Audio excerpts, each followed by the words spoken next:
Hello everyone, Karnasa here, and welcome back to Realism Overhaul shenanigans. Things are gonna go terribly wrong, everyone's gonna die, and we're gonna love it.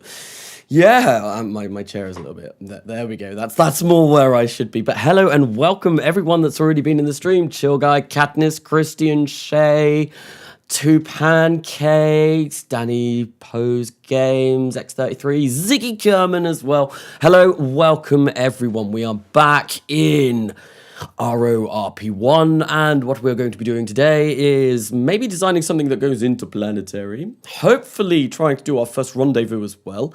Because at the end of the last stream that I did on Friday, well, that got ballsed up big time. Things went really badly, and we ended up killing Black Eagle. Yes, it was a bit of a disaster, but hopefully we should do a little bit better this time round. So what we're going to do is we're going to get some, stream beats, lo-fi, chill music playing in the background. So it's not just my voice over this stream. No, there will be something a little bit extra. Okay, so we are going to come into Kerbal's Space Program, and I don't think I'm going to be streaming as long today.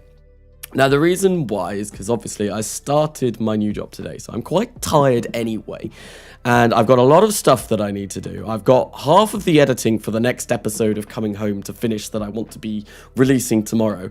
Wednesday evening, I want to do a Coming Home stream, which will be about designing new base modules to go and throw down on the surface of Armstrong. Am I still in the cat? I still am.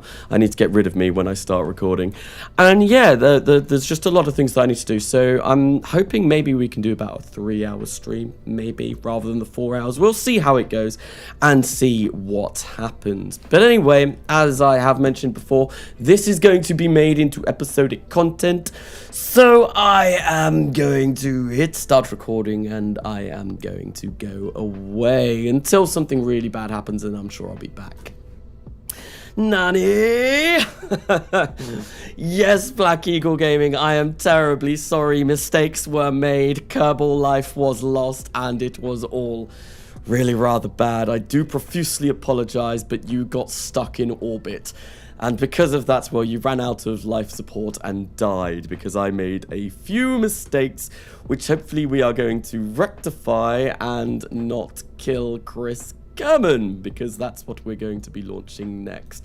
So if I have a look, I think it's the Mootless Cowger was what we did use for our rendezvous. Okay. Well, that had a Mercury on top of it. Oh, no. I did not want that. I wanted the Mercury Vega. That's what we are going to be looking at. Do you like It's a Long Way to Tipperary? I don't know what that is. Play the guitar for us. I might play some guitar later on if there are some requests for guitar. Lancis Man, I'm here. Hello, welcome to the stream. We've got our very suspicious rocket over here with the old logo on, apparently. Yes, we've got a new version of this, which looks a little bit better. There we go. No longer pixelated and awful. So one thing that I do want to do with this is I want to come here and I want to make these bigger. I want to make them much bigger because that was our problem in the last stream. We ran out of RCS fuel, which was not good. 951 meters per second of delta V there is still fine, and we are just over 4 tons. So let's have a quick look and ensure, there we go, insufficient avionics. What if we remove this though? What if we remove this? Still insufficient avionics, so we are going to have to raise this up ever so slightly. There we go. That should be more than enough. And whilst I'm in here as well, I am going to create an abort group, because I keep forgetting to do this when I launch these. So let's do this real quickly. We want to toggle the engine of that. We want to decouple this thingy-majiggy over here, this thing, like so. So we will decouple top node, and then we are going to arm the parachutes on these 2 sections, and that should be good. Kanasa, you better lock your doors tonight because I am coming for you. Oh dear, no, don't come for me. That means I can't release any more episodes. I won't be able to release anything else, which would be really, really rather sad and terrible. And I'm also supposed to be going to work on Wednesday, and I don't know, I'd have a lot of explaining to do considering I only started my job today, and to not turn up on the second shift, I feel like that would be rather inconsiderate of me, if I'm going to be honest. Right, there we go. That all done. I think we don't need to do anything else. And to be honest, if I'm going to be completely honest, the rocket that I designed to do the rendezvous in the last stream probably could have done it. It was more of a skill issue. I was tired and I was rushing, trying to get it done. If I would have, slowed myself down, been calm about it, maybe things would have gone a bit better. But staging, all of those engines fire off. Then we release the clamp. Then the skirt goes bye-bye. Then that fires the Vega section, the X405H. Yes, that is all looking very promising. Avionics procedural, I think. Let me just make sure that is still all good. Okay, avionics. Avionics are sufficient. Lovely, lovely, lovely stuff. That's all good. Whenever you change this, it's always a bit of a worry that your avionics are going to suddenly be all balked. So there we go. If we grab that and then place that back on there, make sure that these are as light as they possibly can be. Yep, that is fine. Okay, so that. Then we fire up. Well, when the skirt goes, we want to decouple that. Okay, that's fine. That goes with that and those RCS thrusters. They go there. And then at the very end, I guess we can have that. And that can go too. And yeah, no, everything there should be good. So, well, I don't give a frick. Kanasa, remember, Wide Putin, we now have the superior Wide Zelensky. I've not seen Wide Zelensky, but I do remember Wide Putin. Don't kill me, please. I will try my very hardest not to. Mistakes were made. Mistakes were absolutely made, right? So preview that. That's going to take 71 days to build. Tool all 5,500. Lovely stuff. What is on our build list at the moment? Definitely a ComSat number 3. Okay, so what we will do is launch this, move this up, get this all done, and we've got 2 build queues now. Lovely, lovely, lovely stuff. Obviously, the VAB has been upgraded. So we're going to leave this for now, and we're going to launch Mercury Vega, the rendezvous version, and then later on in the stream, what I would quite like to be getting on with is designing some sort of vessel that will be capable of doing an interplanetary flyby. Because it would be nice to go interplanetary. It is 1960, and obviously we want to go to Venus, we want to go to Mars. We're probably not going to be going further than that for quite some time, but yes, no, that is definitely what we want to do. So that's going to take us 71 days to build the Mercury Vega. What we want to do is we want to come into courses. We need to set Ruslan Zirov. I named that person. Why have they not been named? I'm going to have to go back and check the last live stream and see what the name was, because I did actually get a name for that person. So, unfortunately, no naming right yet. But yes, we will go and name them up. And what we're going to do is we are going to assign Chris Foster to... I suppose we don't need to do it yet because the Mercury Vega is going to take 71 days to build. Zach Kerman. I did already say that we had someone for this in the last live stream. So, unfortunately, we're not going to be taking any names for Kerbals at the moment, but we might do later on when we inevitably end up misplacing some of those Kerbals. It might happen. It very well may happen. We'll have to see how it goes. Muina 1. Yes, that absolutely should be our first interplanetary vessel. I love it. I love it. Mistakes might have been made, but will they be made again? I mean, there is a very good chance that they will be made again. What we're going to do is we're going to get Chris Foster up on mission training for Mercury, as it is now only going to be, well, it's going to be less than 56 days for that to be done. Hopefully, what I can do today is take things a little bit calmer, a little bit slower, and, well, we should end up with a good rendezvous. So my voice might still be a little bit hoarse today.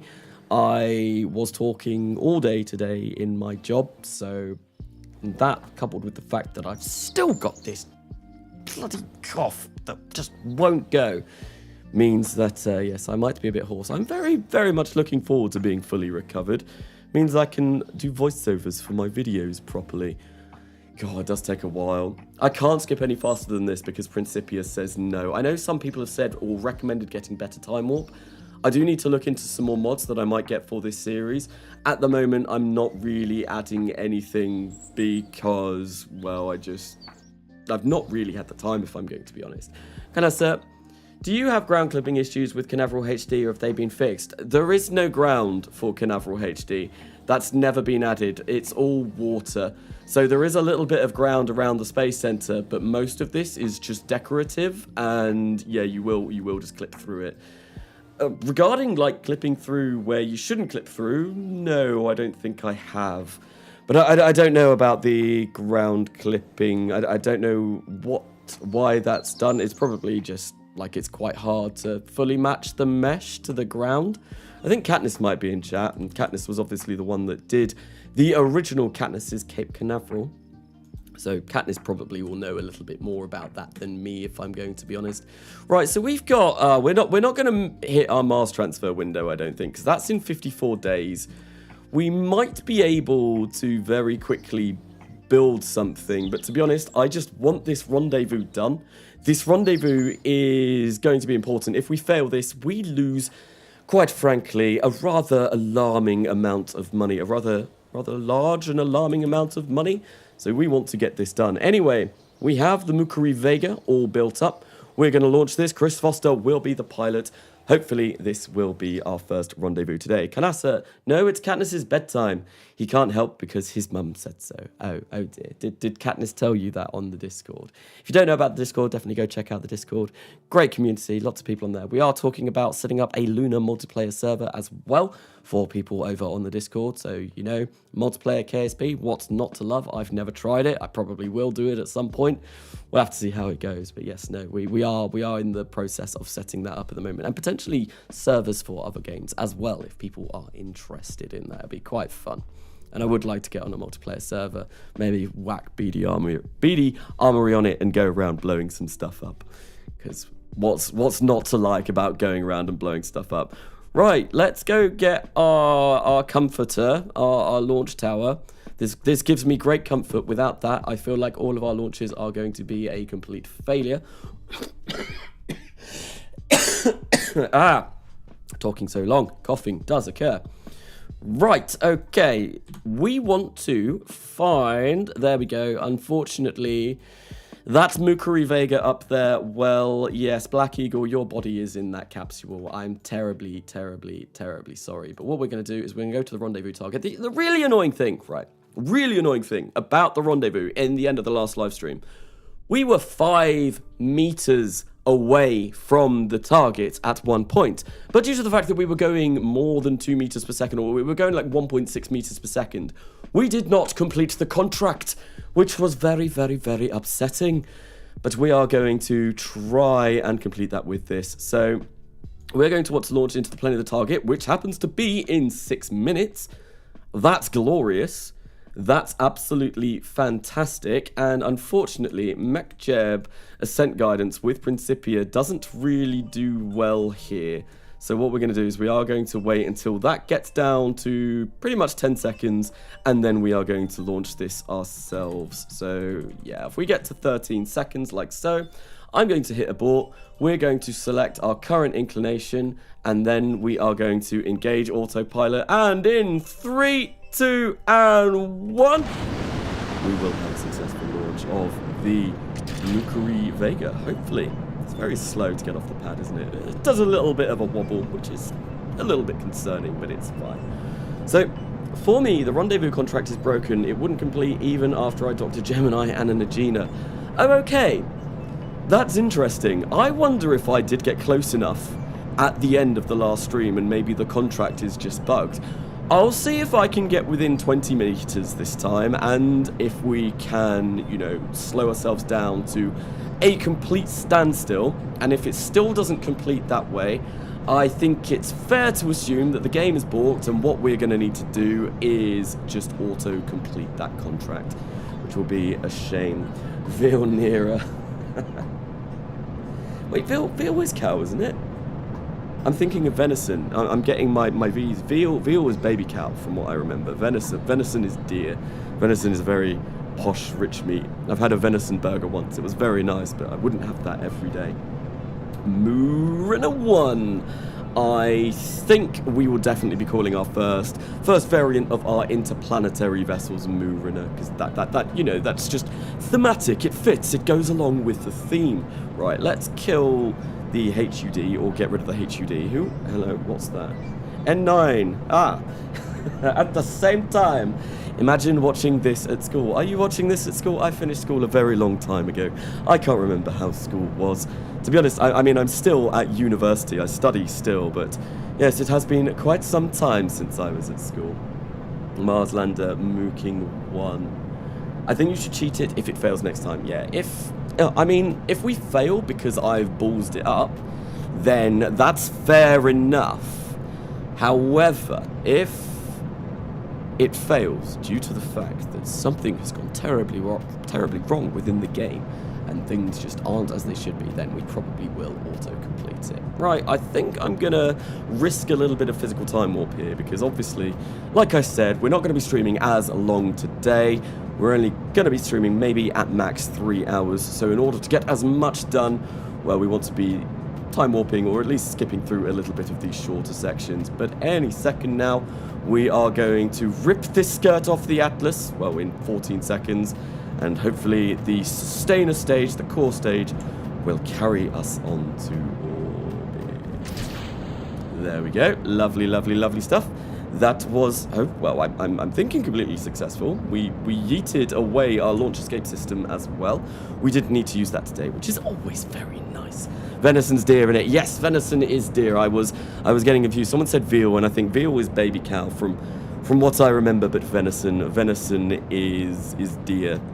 Right, so Chris Foster is looking like they are having an absolutely wonderful time riding the Mercury up to space. What I really should be doing as well is rendezvous info. We're 0.51 degrees away. There is our launch escape system. I wonder if I whack this up, can I like maybe convince? Nope, that's making it worse. Can we get it down by maybe, you know, doing a little bit of manual control, because this is looking good. Yeah, we're getting it down to like 0.2524. Brilliant. That's much better. If we can get that to like below 0.1, that would be absolutely fantastic. And I have a feeling we may be able to get that. 0.12 means we're not going to have to do any sort of inclination around low Earth orbit, which is obviously a very costly maneuver. Very expensive. Very, very expensive. So we would rather not do that. Right. Yep, come on. Let's keep it at about 0.06. So obviously I'm using ascent guidance to do most of my ascent, but I sometimes like to come in and make fine tweaks just to make sure that we are going in the right plane. You know, everything is going as it should be. I think we're probably not going to get more than 0.05 though. I feel like, oh, there we go. We have successful ignition on the X405H. Everything is looking as it should be. Why are we now 0.09? Come on, let's get that to where we should be, please. Back to 0.04, even better. Look at that. So yeah, basically I'm just looking at my relative inclination to our target here. We should be able to leave this for most of the way, I think. Nipena, Kanasa, Mariner 1. Yes, I've seen that quite a few times. We definitely will. We definitely will. The wiggle doesn't feel good, Kanasa. I'm very sorry, Christian Shea. But unfortunately, our automated systems are not quite up to scratch, and they are not setting us off in the relative inclination that we should be going.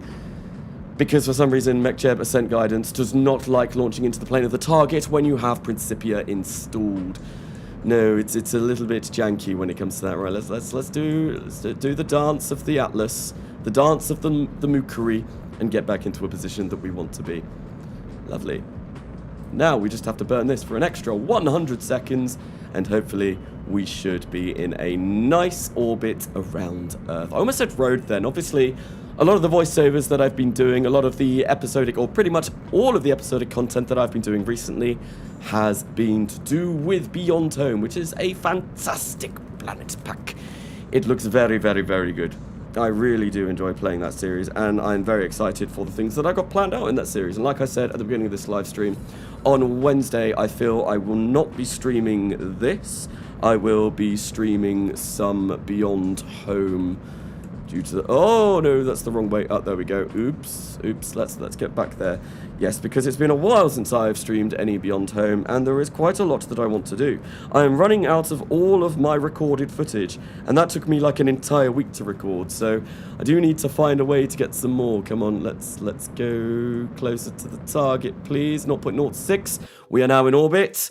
We are at 160 kilometers by 160 kilometers with only a 0.05 degree separation. Very, very nice. Comrade 501, hi-ho, welcome. Just fail already. No, we're not going to fail. We will not fail. We will not suffer the same thing that happened twice. No, we will only do this once more. Hopefully this should work. Right, so I'm going to keep my Delta V stats up. We are going to stage this. Turn on our RCS. There we go. Kill rotation. Lovely stuff. Goodness gracious me. That is a bit of a... well, that's quite an eyeful, definitely. Oh, no, I want the nav ball. What we want to do is we want to set to target. And now comes the really fun part of plotting out a Principia rendezvous. So we're going to come into Principia. We are going to create a flight plan. I think if we add a maneuver, we'll probably need about 300 or so meters per second of Delta V. Oh my goodness, we're very, very close. We are actually, that was almost a near perfect launch, because we are going to be burning in not long at all. Right, there we go. If we get that, that is only 31,000 meters away. See if we can get this as close as we possibly can. I think maybe we don't even need this much. I think that was a little bit too ambitious. If we come back, maybe 12,000 going 328 meters per second. That is obviously way too fast. Yeah, maybe we need even less than this. Let's set our plan length to be a little bit longer. So Principia is fun and all, but sometimes plotting out rendezvous can be incredibly tedious. So I'm very sorry that you have to sit through me trying to figure out exactly where our rendezvous is going to be.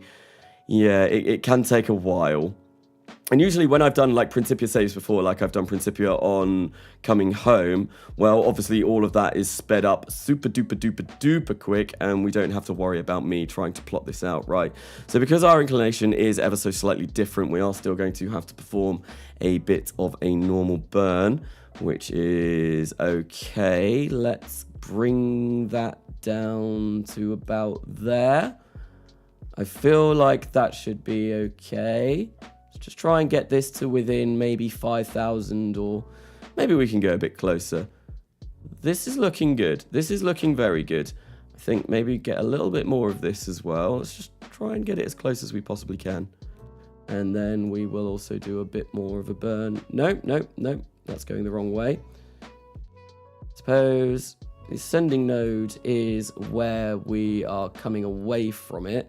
I suppose 2,500 meters isn't the end of the world. It could be a lot worse. So I reckon what we will do is we will start preparing for our burn, which is only going to be in 3 minutes and 10 seconds. And hopefully with the additional delta, yeah, we've got quite a lot of HTP now that hopefully should be good. Principia gaming indeed. Principia, I love it, I hate it, it's glorious, it makes your game crash all the time. It's, I do have a bit of a love-hate relationship with this mod. I mean, yeah, it's fantastic and it's a nice extra challenge, but sometimes it can get a little bit porky, and some of the plotting out maneuvers can take quite a while as well. When we do go into planetary, that will start taking quite a long time to do. Right, so we are going to start our burn in 10 seconds. I think what we want to do is make sure, yep, that we are pointing towards the node. The spool up time for this is 0.39 seconds, so we want to fire now. And we have a successful ignition on the AJ-10 mid. We're going to be burning this for about 20 seconds, and hopefully everything should be good.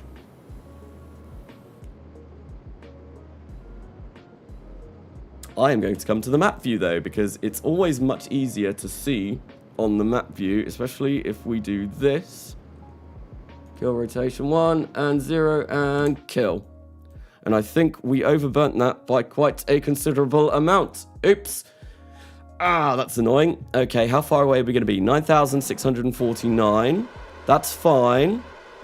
That's absolutely fine.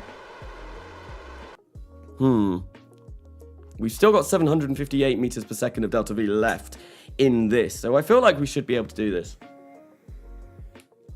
So I'm too stupid for Principia. I thought I was as well. I had no idea how I was going to use it. It's not that difficult to pick up.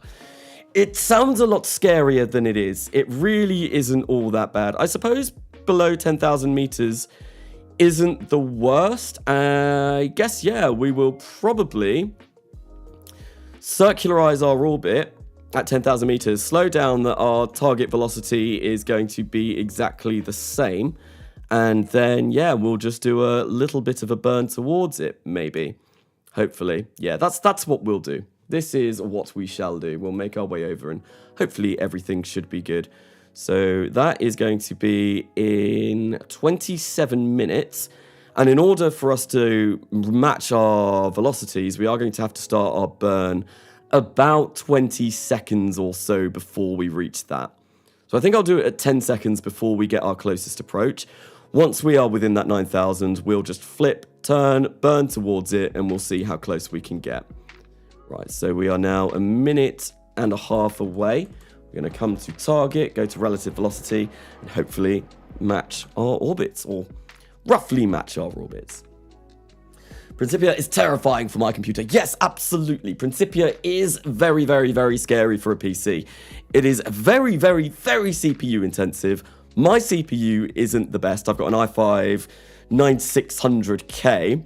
And the fact that I'm streaming on top of this as well, that's going to cause very laggy, very, very buggy a very laggy, very buggy mess. I really should upgrade my CPU, but that's going to be expensive because then I have to upgrade my motherboard, I have to upgrade my cooling system. There is a lot to it, and obviously the CPU itself is going to be quite a bit. But yes, it is something that I absolutely do want to do. Right, so we are 40 seconds away now from our closest approach. Like I said, once we get to 10 seconds, what we will do is we will fire up that AJ-10 mid and try and get ourselves into a nice rendezvous. Right, 27, 26. Oh, it's all just waiting around for us to reach where we want to be. Lots of waiting around in our row. We will make it, right? So we are 14, 13. Let's just fire up the engine now. There we go. And now I need to make sure that, well, this is 0. I want this to be 0, or as close to 0 as possible. And I'm going to do this much more calmly and collected than I did in the last live stream, and everything is going to go according to plan. 3, 2, 1. Let's cut that there. Right, so we are now moving 3.8 meters per second. Let's kill rotation and do this. If we stay here, we're 9.2 kilometers away. How much else? Why is that? Why are we getting? Okay, so we're that's pointing prograde right there. Hopefully we're not going to burn through all of our HTP doing this. No, we've got loads of HTP on this. It's fine. And I'm back. Hello, welcome back, Katniss. Welcome back to the stream. We're hopefully going to be performing our first rendezvous now. Things are looking much better than they were before. We've got a lot more HTP on board this time, so hopefully we don't run out of that anytime soon. We'll have to see.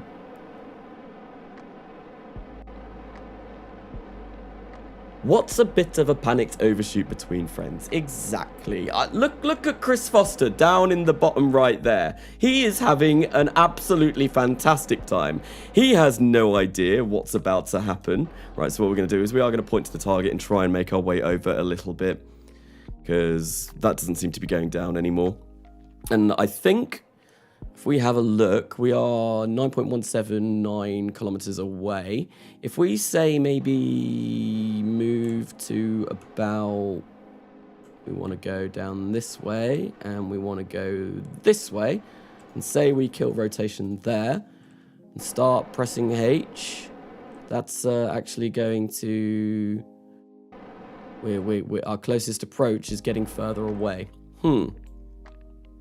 Okay. Why is that? Why is that? Why are we getting further away from the vessel when we are pointing towards it? Interesting.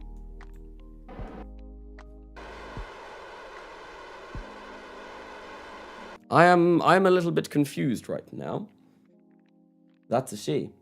The Kerbal, yes. Ganasa, if you have ever watched an Astra stream, have you noticed the googly eyes on one of the PC monitors? No, I haven't. I haven't actually watched any of the Astra streams. Right, how do we get closer?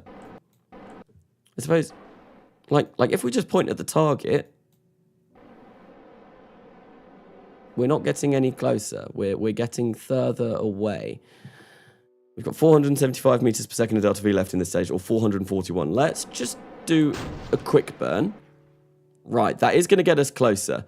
That will get us closer. How much burn time do we have left on here? 34 seconds. Not an awful lot. Right, let's do this. Oh, I don't like the fact that I keep igniting this engine. I really don't, because every time we fire it up, we've only got a 94% chance that it's going to ignite. If that breaks, then we are in a lot of trouble. Right, I guess what I want to do is probably... That is getting closer now. That is getting closer with our RTP. Yep, there we go, our HTP even. 6.17 kilometers away. How quickly are we burning through this? Yep, that's fine. I'm just gonna burn through this until we get a lot closer. There we go, that's gone way down. Okay. Right, that's gonna now be in an hour. Ah, that's why. Do we want to wait an hour? Is that really going to be our closest approach? Or what? Right, so 5,709, and then we 2,500. Yeah, there we go. So I think what we will do, we will take this really, really slowly. We're going to wait until we get to 2,500 meters there in an hour's time. Like so. We've just done a little loop-de-loop around it. So now we're a minute away, and we're now moving 9.3 meters per second in comparison to that. So let's just go to relative velocity plus up in this direction, and we're going to try and slow ourselves down yet again. Where has my target gone? Where is my target? Let's get rid of Principia as well, and hopefully this should mean that things run a little bit quicker. I've lost it. I've lost my spacecraft. I've lost my spacecraft. Where's my spacecraft gone? Hello? Oh, it's right there. Okay, that's just me being blind. Right, so we want to come to here and then think about slowing down. And then what we're going to do is, once again, just point to it and hopefully get a little bit closer. Really, really slowly. Really slowly. Oh my god! It's Chris Rock! It's Chris Rock. Chris, if you play with orbital mechanics, the orbital mechanics play right back with you. Do they? I mess around with orbital mechanics every now and then, but I've never had them mess around with me. Well, they do sometimes. Do your work, boy. Point on the other side of your target nav ball. Point what? So, Kanasa, if you... I've seen that, right. Okay. So we're still over halfway of our RTP. We're going to physical time warp this because, you know, this is just slow and painful. And I need to make sure that our RTP is not going to run out. We're getting close, but it's fine. As long as we have enough to go back home. Right, 2 meters per second. And now we're going faster. So what we're going to do is we are going to point at the target yet again and try and get a little bit closer. We're going the wrong way because I do not understand how directions work. Evening all, evening Giles McKill. Welcome to the stream, welcome to the stream. Sorry I missed the start, I'm in the bath. Enjoy your bath time. enjoy your bath time. I've not had a bath in years. I always shower. I don't really enjoy baths. I don't know why. I like the feeling of a shower much more than a bath. My wife loves baths though. We do have a bath in our house. I know quite a few houses in the UK don't even have them anymore because I think the general consensus is most people don't actually use them. Hi, Jebediah Kerman. Hello, Kanasa. Do be looking kinda brain dead. I mean, am I? Maybe? I don't know. I've been working today. I've done a shift. It's the first time I've worked a job in like 2 years, so maybe I am a little bit brain dead. Maybe I am. Maybe you're brain dead. There we go. Didn't see that one coming. Well, I don't know. Maybe you did. Right, let's try and get closer to the target. I'm gonna physical time warp through this because otherwise this is going to take a bloody long time. Right, so we've got just over half of this left now, and we are getting closer. We are getting closer, which is kind of nice, but we're still moving 4.5 meters per second, which we are obviously going to have to kill at the end. I just really don't want to fire up this engine until I need to go home, because we need this engine to return home. This RTP, or HTP, why do I keep saying RTP? I'm not entirely sure why. Right, so let's try and do a kill rotation and maybe get a little bit closer, because at the moment, yeah, we're still going to be overshooting it. Let's go like this way. There we go. The vessel has come into range now. Lovely. So let's kill rotation there, please, and stop firing up the HTP. And we are getting closer and closer and closer. And hopefully this will be our rendezvous. 9 units of high-test peroxide left. Can we do it? Can we do it? Can we do it? I have my doubts. I always have my doubts. Things always go wrong, especially on streams. Everything always goes wrong that can do on streams. That's usually because I'm paying attention to talking and playing the game at the same time. If I was just sat here in dead silence trying to figure it out on my own, then usually that would go a little bit better. But no, streaming I have to try and talk at the same time too. Okay, well, we're going to be 950 meters away. I think what I might do is time warp a little bit until we are a little bit closer, and then just keep doing the same thing over and over again. We're going to try and get as close as possible. This will take a while. What I might do is, I don't know, chat. Do I fire up the AJ-10 mid and potentially have it fail on us? Or do I keep doing this? Do I keep doing this with the HTP? And I say, how about instead of talking, you pay attention to chat? Hey, I do. Oh my god, I accidentally donated 50 cents. Send it back. You didn't, as far as I'm aware, because there would have been a super chat up. And how would I send back 50 cents? Like, is there even any point? When approaching, you position your direction of thrust on the opposite side of the pink circle. So Kanasa's law, anything that can go wrong will go wrong, but only when someone is watching. Essentially, yes. That is always the case with everything, though. You, like, do something really, really cool, and then you go, like, you quickly run away, and you go tell your friends, like, look at what I just did. This is amazing. And then you try and do it again, and then you end up face planting into a bush or something. You know, not speaking from personal experience here. You still have the retro rockets. The retro rockets, however, are not enough to get us from 1,000 kilometers in orbit. That is what stranded our guy, Black Eagle, in the last stream. Right, I think... I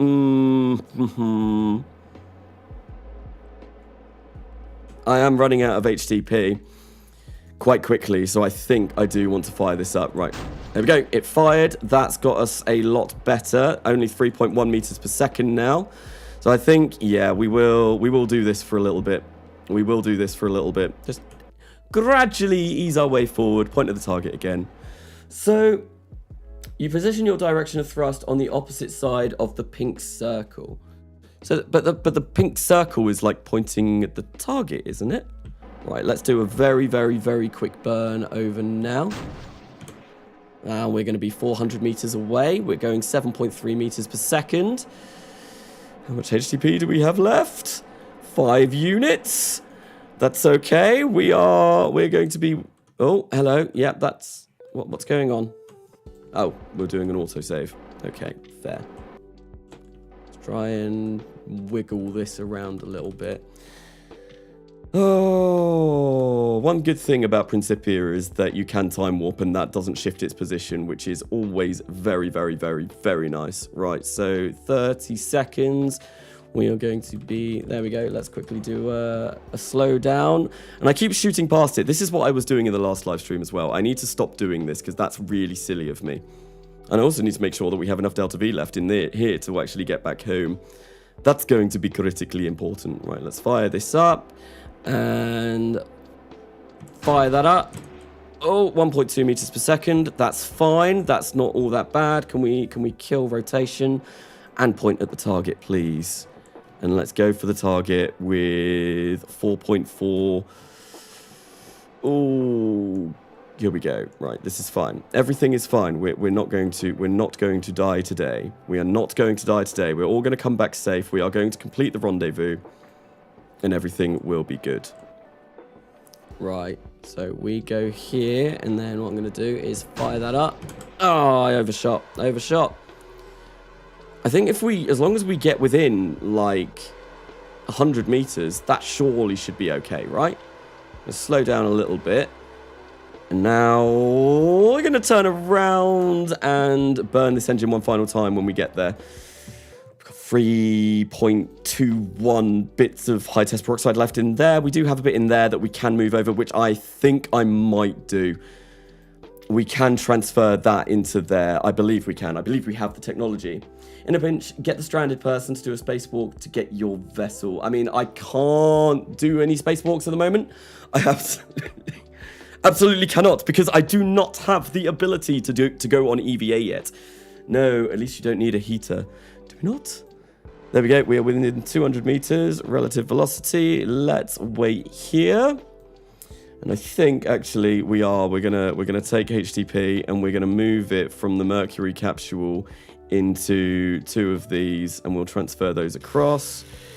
And yeah, we're 68 meters. We're gonna be 68 meters away. I think we've got half of our stop. There we go. 100 meters away. How slow do we have to be going? So we're still not completed our first rendezvous contract. But what we can do is fire this up real quick. Fire this up. And damn it, I overshot. This engine is far too powerful. God damn it. That's fine. It's fine. We can use the HTP for the last meter per second to slow ourselves down. Right, there we go. 0.3, 0.2, 0.1. Let's move this over this way. Turn off. And okay, yeah, I was wondering why are we not working? Let's do caps lock on so I can do a bit of fine control. There we go, 0.0 meters per second. Does that complete our first rendezvous? It does! We are successful! We have successfully rendezvoused 2 craft in low Earth orbit. There we go. We are 78.1 meters away, and we have done it. Now all we need to do is return Chris Foster safely back home, and everything will be good. Kanasa, not reading chat bad. I am reading chat. How? Right, you try and play KSP Jebediah Kerman whilst talking to like 43 people in chat, whilst also trying to maintain an entertaining commentary, and you come back and tell me that I'm not reading chat. See how you do. See how you do. I am trying to read chat as much as I possibly can. Now to get home. Anyway. Rant aside. Rant over. Doesn't sound so hard. Give it a go then. Give it a go. Go on. Do it. So there's this kid in my class watching. I'm trying to annoy him. You're trying to annoy him. What is the launchpad you are using called? The launchpad I am using, Launchpad Valor is the name of the launchpad, but I'm using Katniss's Cape Canaveral or Cape Canaveral HD. Right, so we are there. I think what I want to do is probably flip retrograde. Flippity flip this round, fire up that AJ10 mid one final time, and we'll see. A new streamer is born.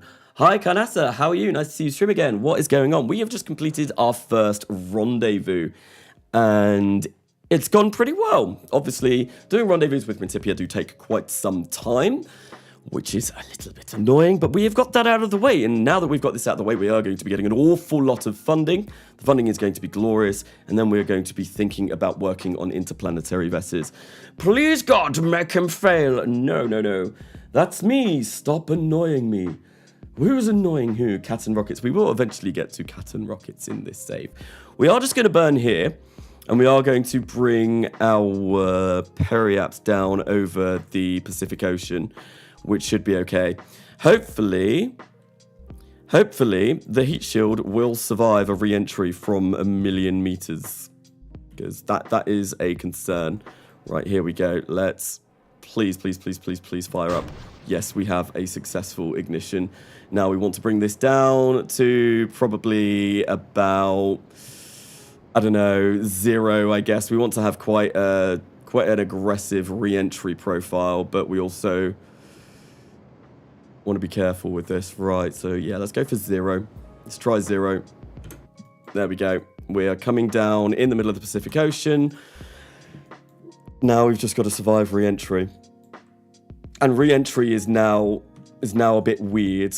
It's definitely a bit weird. It's changed quite frequently. It's changed quite a lot over the years. So what we want to do is decouple this. We're going to decouple this. Yeet that into the back of there. We're going to arm our flap because everyone loves a bit of flaps. Deploy the flap. And we are going to point ourselves. Oh God, I hit space. That's never good. Control. RCS is enabled. Why are we not moving? Why are we moving? That might be why. There we go. Let's turn caps lock off as well. And hopefully safely recover Chris Foster in the middle of the Pacific Ocean. I don't know. Maybe we will, maybe we won't. Who knows? Place your bets now. If you think Chris Foster will die from a rather aggressive re-entry profile, type 1. If you think Chris Foster will live, type 2, and we'll see what people think. Kanasa, how I have 5 subs. How do you have 5 subs? I don't know. Have you ever uploaded anything? I'm not sure. But I have 5 subs. Nice. There has been a 3, Moonilander. That was not one of the options on. Of course, sounded very Welsh then. That was not one of the options. Half my family are Welsh, so maybe that's where that came from. But yes, there are a few ones, which was death. There are a fair few 2s as well. The 2s are making me feel good. Lancis Man with the 4. With the 4, way too aggressive periaps. See, the thing is, we need to get through the atmosphere quite quickly, because of the way that the new system heat works. Oh, is that Hawaii or something down there? I don't know. Is that Pacific Island? It's one of the Pacific Islands. So when we do a recovery, or when we come back to Earth from 180 kilometers, wow. Where? Oh, frick! Are we coming over Alaska? I don't know where this is. Where are we? Or is that Japan? No, it's not. It's the Philippines. Is it? And Indonesia. Yeah, it is. It is. Yeah, so when we come back from 160... Are we going to make the ocean? I don't know. 160 kilometers. Our perigee is about minus 60 to... No, I think it might be minus 120,000. So we'll see how this goes. We're going 8,000 meters per second. I feel like that's okay, but, things could go wrong. Stream? A stream? Where? This makes me want multi-monitor support, map view and main view in separate screens, and more space for mod windows. It would be great, and I really, really hope that they do incorporate something like that in KSP 2. It wouldn't affect me because I only have one monitor. I've got my PC and then I read my live chat on my Mac to my left, so it wouldn't really affect me unless I got myself another monitor, which I would quite like to do because, all of the screens would be lovely.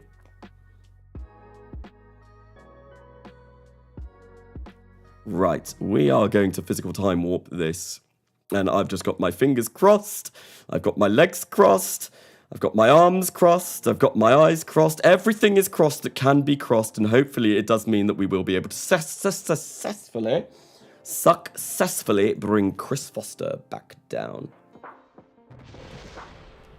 Explosions where? Oh, it's just that. That's fine. So the Loun lazy method works in RO2. Is that where you get two vessels, tell them to point at each other, and then you, like, you know, fire towards each other with them?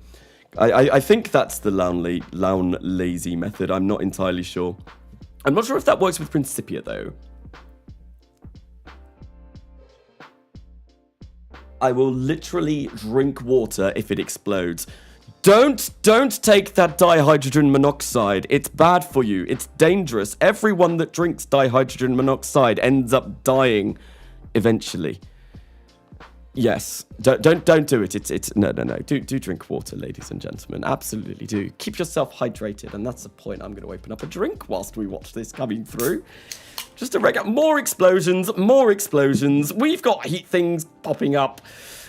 Everything is looking terrible at the moment. Hopefully we don't die. Our ablator is really starting to feel the burn. But I think we should be good. I have done this before with a mercury capsule, and I did put my perigee to about there before. So I feel like this will be alright. But who knows? Who knows? Things could go terribly wrong. We're really starting to heat up. How much ablator have we got on there? We are halfway through our ablator. We're still moving 6,000 meters per second. Everything is fine. Chris Foster is looking a little bit concerned, but we are through the worst of the atmosphere now. We do not have much more to go through. Yeah, there we go. The ablator's really starting to cool off. Reaching G limit. We probably picked up quite a few Gs there. And there we go. We are safely through the re-entry process, and we did not kill anyone. Round of applause for Chris Foster for being an absolutely amazing pilot. Oh boy, those are some Gs. How many Gs did we pull? 8.8. That is quite uncomfortable. That is definitely quite uncomfortable. But yeah, no, we're through. Now all we need to do is hope that the bloody parachute deploys, because that would be very, very, very nice if it does. And that will be probably the last flight of a Mercury. I think the next thing that we will fly, even, will be Geonomu, whenever we get round to doing that, because we've done all low Earth science. We could fly some Mercuries to maybe get a bit of funding, but to be honest, the crewed orbit contracts that you get at the beginning, they're really not that great. I feel dizzy, Carnassa. That's okay. You've been through a lot. You have been a lot. Mid-Gs, apples and oranges. Clap, clap, clap. Clap, clap, clap. You have the clap. No, I'm sure you don't. That was mean. Anyway, we are... Yeah, parachutes deployed now. Both of them were armed. Both of them have deployed. And what we will do is, because I am recording this, we're just going to get a lovely little shot of the Mercury capsule coming off over Indonesia and all of that. Slow clap. Golf clap. Like where everyone just kind of like taps their hands very, very, very softly. Ah, lovely stuff. Hang on. I always like putting myself in the game. Where are we? I've lost it. New stream. Can I be a Kerbal today? Will I fit on the Kerbal? What do they do? They're kind of just like... We are coming down nicely now, and I'm going to go. Cool. How far away are we? 600 meters. Yeah, let's physical time warp through this. We ain't got time to watch a Mercury capsule descend into the ocean. Absolutely not. 300 meters away, and I do want to get rid of the HUD as we come down. So I reckon I'll get rid of that at about 100 meters, and we'll watch it slowly descend the last little bit. There we go. Thanks for the safe ride, Carnassa. You are very welcome. Took that one a little bit slower, a little bit more cautiously, with a little bit more RCS, and things went according to plan. Please, Carnassa, can I be a Kerbal? You can if you are here when I start naming Kerbals.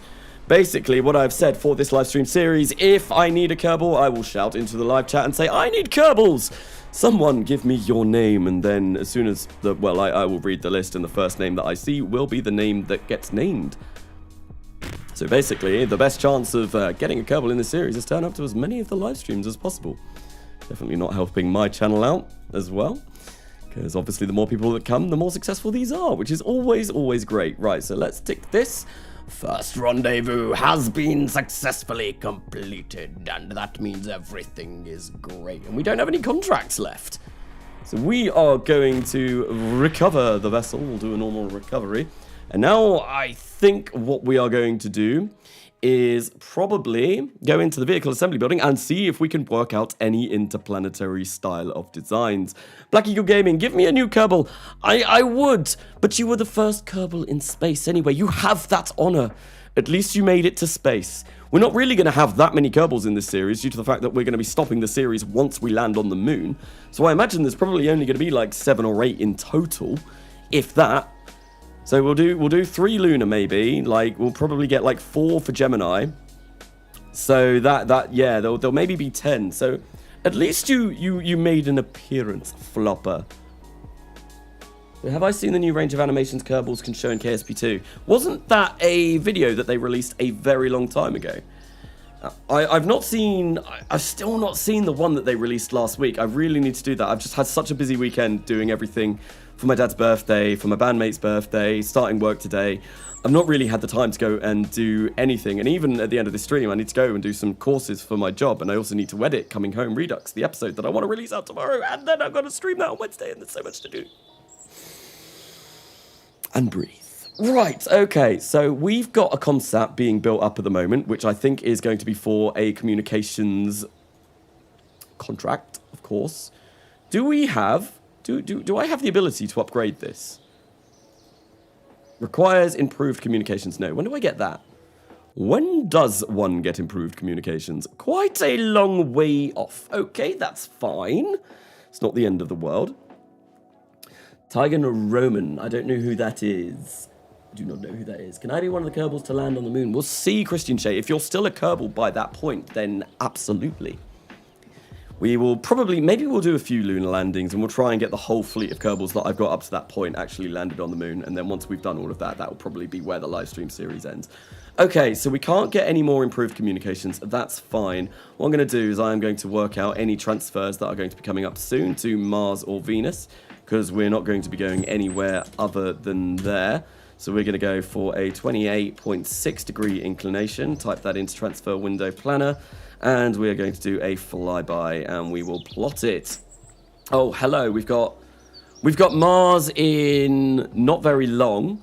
I've got that up, that's like 47 days, isn't it? Oh, I forgot to get Kerbal alarm clock, god damn it, I'm such an idiot. Right, okay, that's in like 40 days. So the next one that I want to figure out is how about Venus? Let's plot Venus. That is in on the 21st of May, 1961. Let's see if we can add that to our alarm clock, create an alarm, because we definitely should be able to do that. We might be able to do the Mars one as well.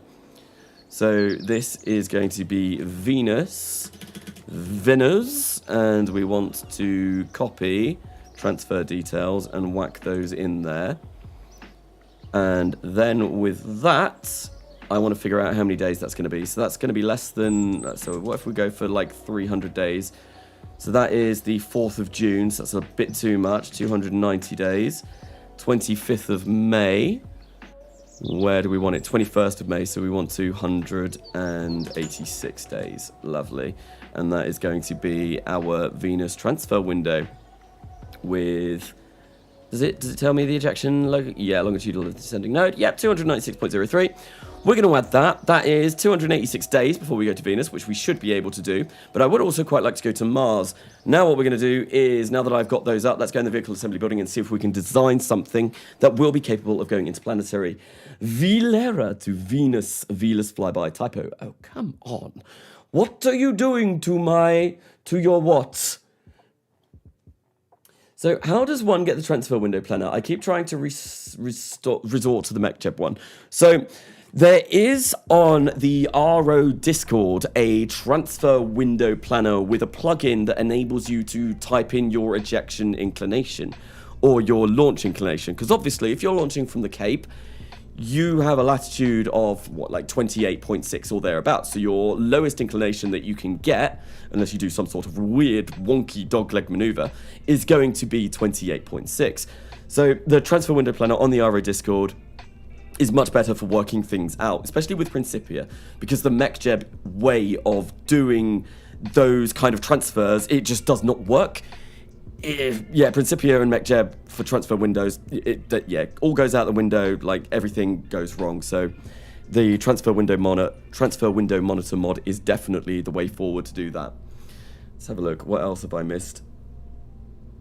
That was the arrival date, not the departure date. The departure date was in January. Did I really balls that up? I thought I got the arrival date.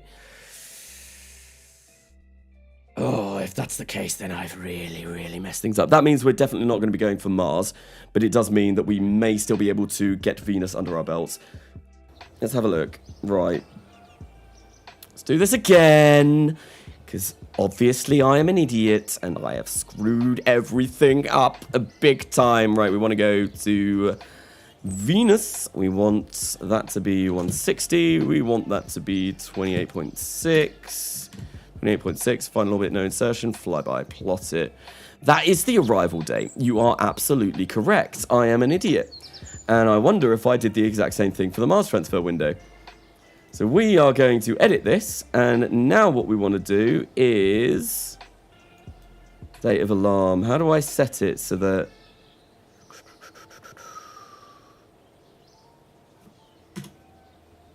I just want to... Oh, hang on. So we want that to be 11 years. We want that to come down to... Oh, God. We're not going to even make this, are we? Wait, really? Hang on. Wait, what? What? Oh, we need to go like 10 years. So we want... Let me figure it out. We want that to go maybe up to 300. 24,365. So that, oh no, we do want 11 years, but we want like no days. We want like no days whatsoever. 1. So that is, 15. Let's try 15 days. 12th of January, we want that to be 18. There we go. That is going to be in 160 days until we go to Venus. Mars, I'm going to quickly plot that again and see if I balls that up when I plotted that out before. Plot it. So 25th of September. Yeah, we're not going to be able to do that because it's the 8th of August. There is no way that we're going to be able to build up a rocket in like 60 or less than 60 days. I mean, we could see. Maybe create an alarm. So we want this to be... So if we go like 55, that's going to be October. Let's go for like 48. I don't think we're going to be able to do this. 25th of September. That's when we go. We've got 48 days to do this. If we can build the rocket in 40 days, then we can roll it out in about 8. That's the only way that we're going to be able to do that. And we need 3,745 meters per second of Delta V. That's a lot. We'll see. Hello, everybody. Hello, Mehmet Akiz. Welcome to the stream. Rush build. I am thinking that, but to be honest, rushing builds, it's expensive. Not really worth it, although we would get science and it would be really close. But I also need to figure out if I can make something that has 3,745 meters per second of Delta V available as well. So that node actually is correct. That is correct. Yeah, because it's 48 days. Okay, that's fine. We can always launch a little bit later as well. Worst comes to the worst. And yeah, we want to have a look and see. So if we go and edit there, it tells us all of our ejection inclination, ejection angle, 147. Where's the LAN? Where's the LAN? Where is it? And how much Delta V is it going to require? 3732. This is so much harder to read than when you do ejection LAN 326.13. Okay, yeah. So I really need Kerbal Alarm Clock because Kerbal Alarm Clock does this way better than the new stock system. Right, with that information, I am fairly certain that I can start building. Does the alarm clock come with us into vehicle assembly building? Because if it doesn't, what I might have to go and do is quickly install that mod and just install it and hope that it all works and then reload the game. Because I need that information whilst I'm building this. We'll be off for a moment. See you. Okay, see you in a bit, Black Eagle. Hello, Katniss. What is the smile for? Could just be very expensive. It could be expensive, but it might be nice to go as well, because then we'd get science from Mars. You only get Mars transfer windows like, what, every 2 years or so. So we don't want to be wasting those transfer windows. Absolutely not. Right, okay, let's build ourselves an interplanetary vessel. So this is going to have some deep space avionics on it, I think. Although we don't really want much. I'm going to go for the Ranger base because I really like it, and there's some cool things that you can do with the Ranger base. I think it's on this one. So we go for the Ranger like so. What we're going to do is we are going to whack a couple of these tiny RCS quads on, and we'll whack them there, and then we'll whack them there as well. And this is kind of like how I design all my interplanetary probes these days. We'll get some hinged solar panels, which hopefully we should be able to buy. We can, absolutely. Fabulous. And we will make these, I guess, if we extend that like that. And we'll get 2 over on this side, and then we'll get 2 over on this side, and then the RCS... nope, the RCS is not going to be in the way. We want to go for absolute, and we just want to make sure that these are in the correct position. Lovely. Now we're going to need some communications. What is our best communications S-band? 26.4, 24.4, 13.7. How much is that? 26.4. So this is our best one. This is our best shot at being able to talk to Mars or Venus. So let's extend that and let's work this out. KSP is much better, especially as it interacts with Transfer Window Planner. Exactly, yes, it is. It's miles better. And I do have this in here, but I think I definitely do want to install Kerbal Alarm Clock before I live stream this next. I am going to have to remember to do that, though. Right, so this is going to be deep space. We want this to be deep space. And we want this to control basically what we're going to have on here. We're going to configure our experiments. We're going to whack a few experiments on there, and we are going to go tank UI.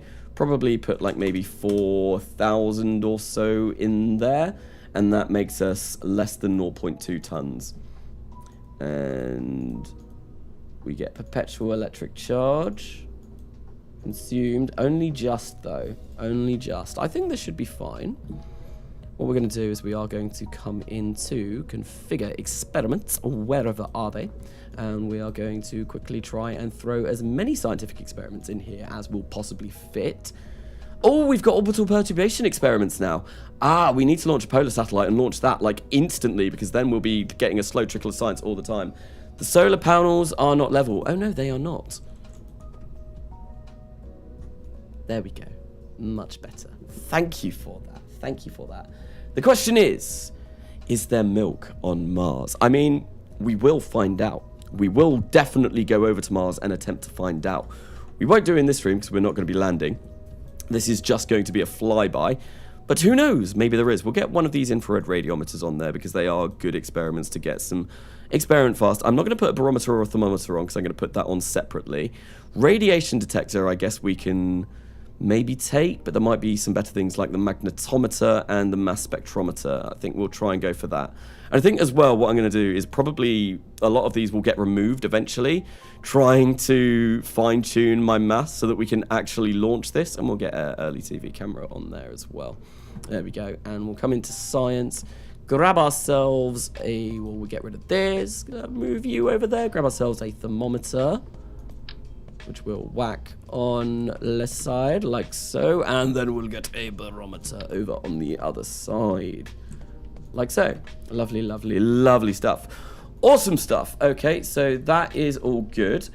We should get perpetual electric charge, but also remember, we are going to be able to turn this off. We will be able to turn this off, which is an absolute requirement. That's 0.3 tons. I feel like that'll be enough. Obviously, we do need some high test peroxide in here as well, and helium in order to fire up our RCS. So we're going to do this and this, make sure that they are configured to the correct thing. And what is our charge looking like? 1 day and 8 hours. Perpetual. We can probably make these smaller. So I think we might make these a little bit smaller. And we don't get perpetual electric charge with that, but if we shut down the avionics, we do, which we will. We will be shut down for the vast majority of the way.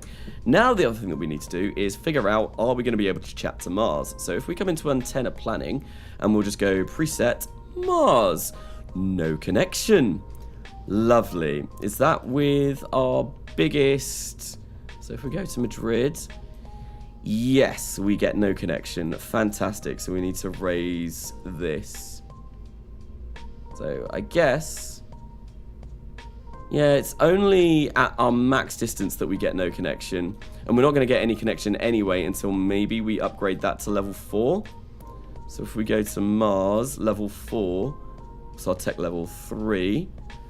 Yeah, even at about level 5.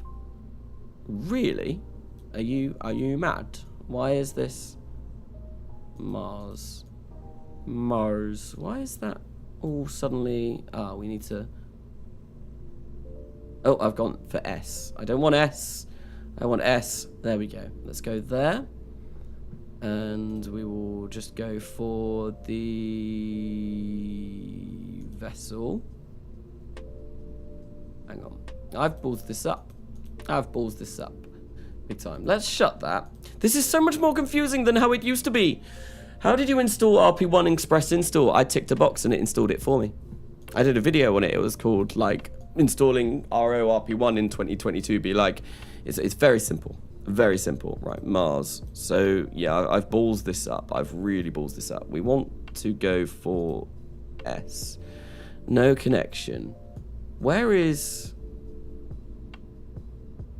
Untitled Spacecraft, Communitron HG61. Why are we getting no connection? Why is there no connection? Maybe it's because I've set this too high. Okay, well, yeah, I just want to see if we ever get a connection around Mars, because now this is ballsed up completely. Now we can't see anything. Huh. S. No connection. No connection. That's VHF. S. 63. No connection. Show details. Close. Plan. Press all the buttons. Every button that we can. What is going on? Why aren't you working? I don't know. I'm very confused right now. Okay, well, I think what I'm going to do is we are going to get rid of the antenna plan. Why is there 2 of them? This is getting out of hand. Now there are 2 of them. Why? I don't know what's going on, but what we're going to do is we are going to save this as Moorina1, and I'm going to quickly Moorina1, and we're going to quickly come out of the vehicle assembly building, and yeah, just come back in and see if that fixes it. So interplanetary communications, my ass, NASA deserves a refund. Yeah, I know, the tech node interplanetary communications, you do get interplanetary communications, but they're really poor. They're shocking. They only just about make it at Mars and at Venus. It's very tight. I think Venus you can always get a connection, but it's a little bit weird. You really need the next level of communications to be able to efficiently communicate with planets, which is a real shame. But I guess early probes, that's what it's designed for. I'd selected UHF band for the antenna. Okay, that was me being a complete idiot. That would be why. You are using a UHF antenna. Right, so obviously I missed that. Was that on here? Yes, it was. Thank you for that. That was me being very, very silly. So now, hang on. If we go for Mars, no connection at our furthest, but we do get connection when it's closest, which is nice. I just want to see, if we unlock the next lot of tracking, do we... So we go for the S on the Communitron. We go for S on there. We do. Okay, so if we unlock a better ground station, and if we maybe move this up to 42, which is a lot, we'll be able to get connection all the way out at Mars, no matter what. So, active transmission time. Yeah, I feel like that'll be okay. Yeah, that should be fine for Mars, this. Obviously, we've not got that tracking station yet, but we will be working on that soon. So we're going to retract those. and we're going to retract that. And what I'm going to do is I'm actually going to take the antenna off of this, because that is just weight that we really do not want to be lugging along with us. So if we disable that, and there we go, this now weighs 0.224 tons, which, to be honest, is quite heavy. And that hasn't even got any of the RCS fuel in it. So in order to get RCS fuel, we're going to get a conventional structure, make this all the way up to high pressure, probably make it about like there or so. Actually, no, what we'll do is we'll make it fillet cylinders. We'll make fillet cylinders on the side if we get them being really, really kind of tiny. And then we'll just place like 1, 2 opposite like that. Move those in. And there we go. That is going to be our interplanetary probe that we'll probably have to edit quite a lot, because we'll have to get rid of a lot of the mass, I imagine, because 0.283 tons. What are we capable of taking? 0.3 tons. That's fine. Sorry, I just needed to get it out. Amogus. What about Amogus? Even. This has been very cow-themed. We do have a Amogus, a very sus logo on the side of one of our launch vehicles for this, which is, it's rather fun. Right, okay, so we're going to bring that up. Yep, okay, let's get rid of that. Marina 1, that will be our payload. And we've got the HTTP in there, right? Yes, we do. That is quite a lot of HTTP for this very, very small thing. I think I might make this like even smaller. 8 point, yeah, that looks to be a bit better, and we'll just bring that out a tad like so, and there we go. That now weighs 0.254 tons. Obviously, all of the mass reductions that we can do, we are going to try and do.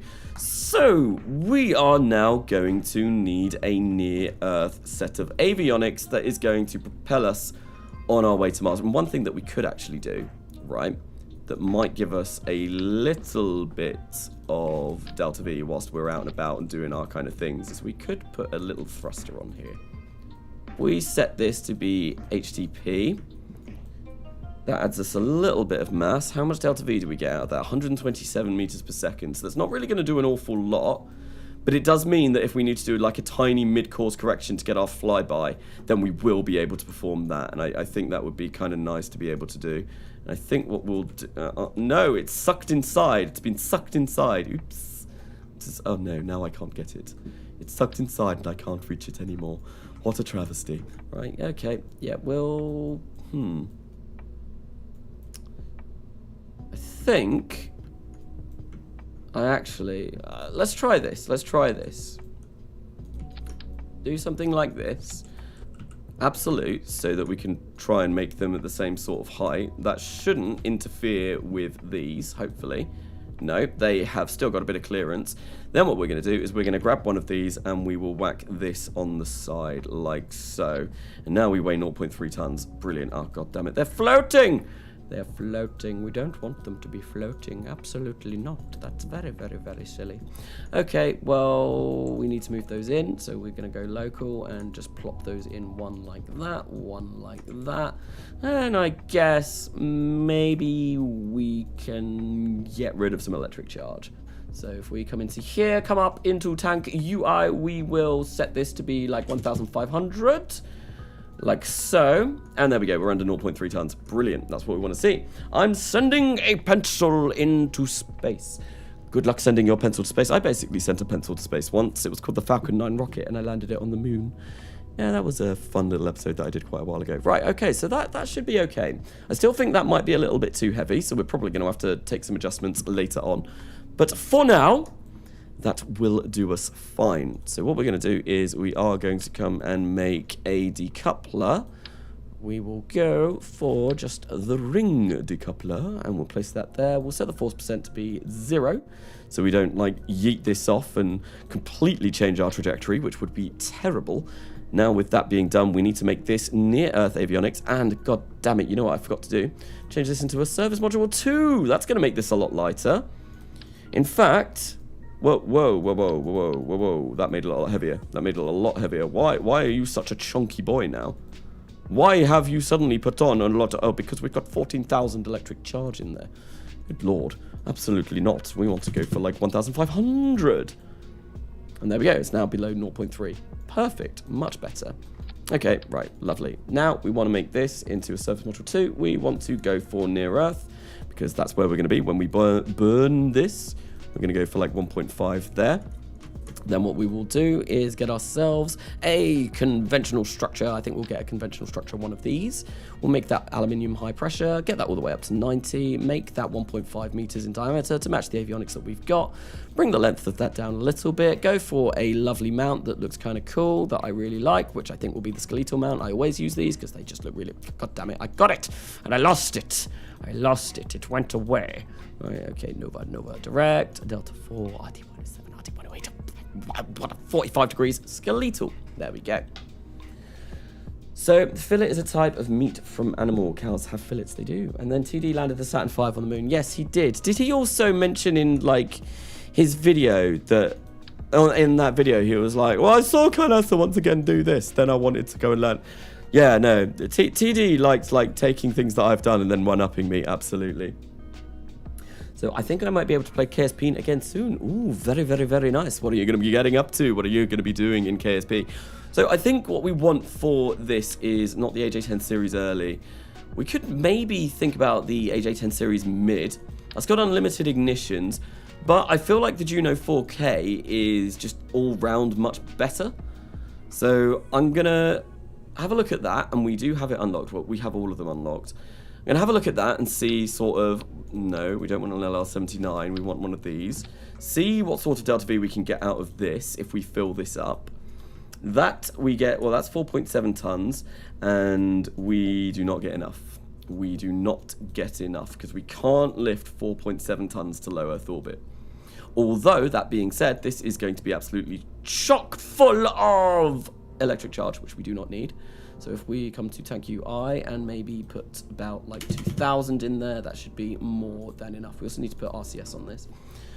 So I think I'll play it modded, some Carnassa, but not too many because of the computer I use. That's fair. The stockish kind of KSP is always fun to go and play as well.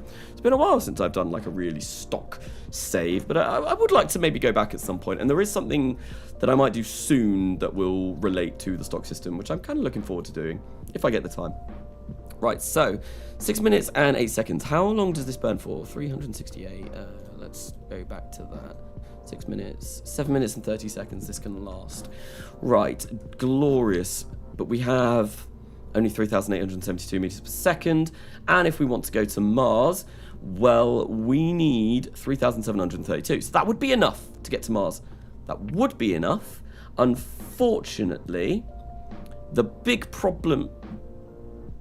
I moved the engines the wrong way round there. The big problem with this, I need that to go... I'm really messing this up.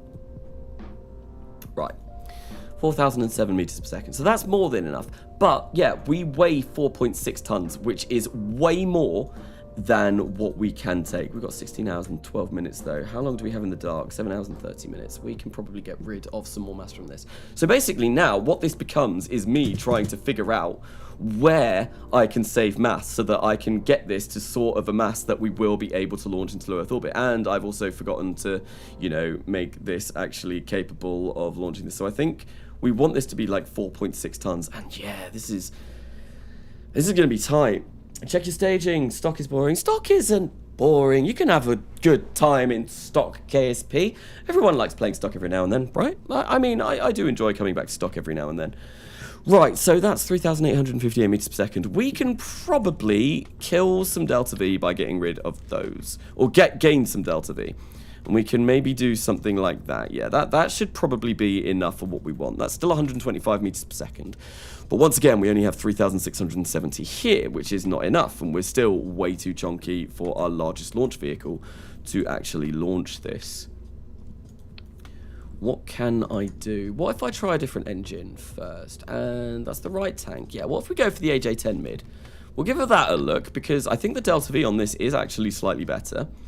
So that might help us a bit. So we'll remove all the tanks and fill that up with UGMH. Yeah, no, we don't get anywhere near as much. Look at that. We only get 3,262. Way worse. Way worse. Obviously, the fuel configuration we've got is much heavier than with the Juno 4K. Okay, so yeah, that's going to be a no-go. What about Gamma? It's going to burn really quick, but we don't need one of these tanks. We only need these. So that will give us a lot. That will give us an awful lot. Absolutely. Yeah, this is what we go for. This is what we go for. We get 4,538. We only get one burn on this, but that doesn't matter. We only need one burn. We'll do the rest of our corrections with this. And that actually means we can probably do this, so we get like 230 meters per second. I am so glad someone mentioned like using the gamma, because that has been really, really, really nice. So we want to make absolute and bring these back here. And we want to bring these back in like so, and that should be a little bit better. Right, so yeah, we're going to use the gamma. The gamma is the engine. We're going to go to the Brits and we're going to ask them very politely to use the upper stage of the Black Arrow for our interplanetary transfers. And what we can do is bring this down. Where is the Aero Tanks option? There. Let's make this a little bit smaller. So design a new launch vehicle that can get 5 tons to orbit. I don't think I'll be able to. Basically, the Atlas Vega, which I've got at the moment, is the biggest thing that I can launch on it's 150 tons, and that can get about 4.2 tons to low Earth orbit. I've only got a 150 ton launch pad at the moment, so anything more than that means I'm not really going to be able to do that.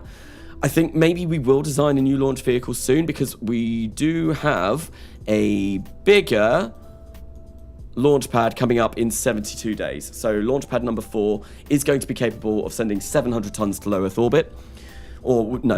It's going to be able to launch something that weighs 700 tons. So in 70 days, we will be able to design something that will be a bit bigger, which will be great.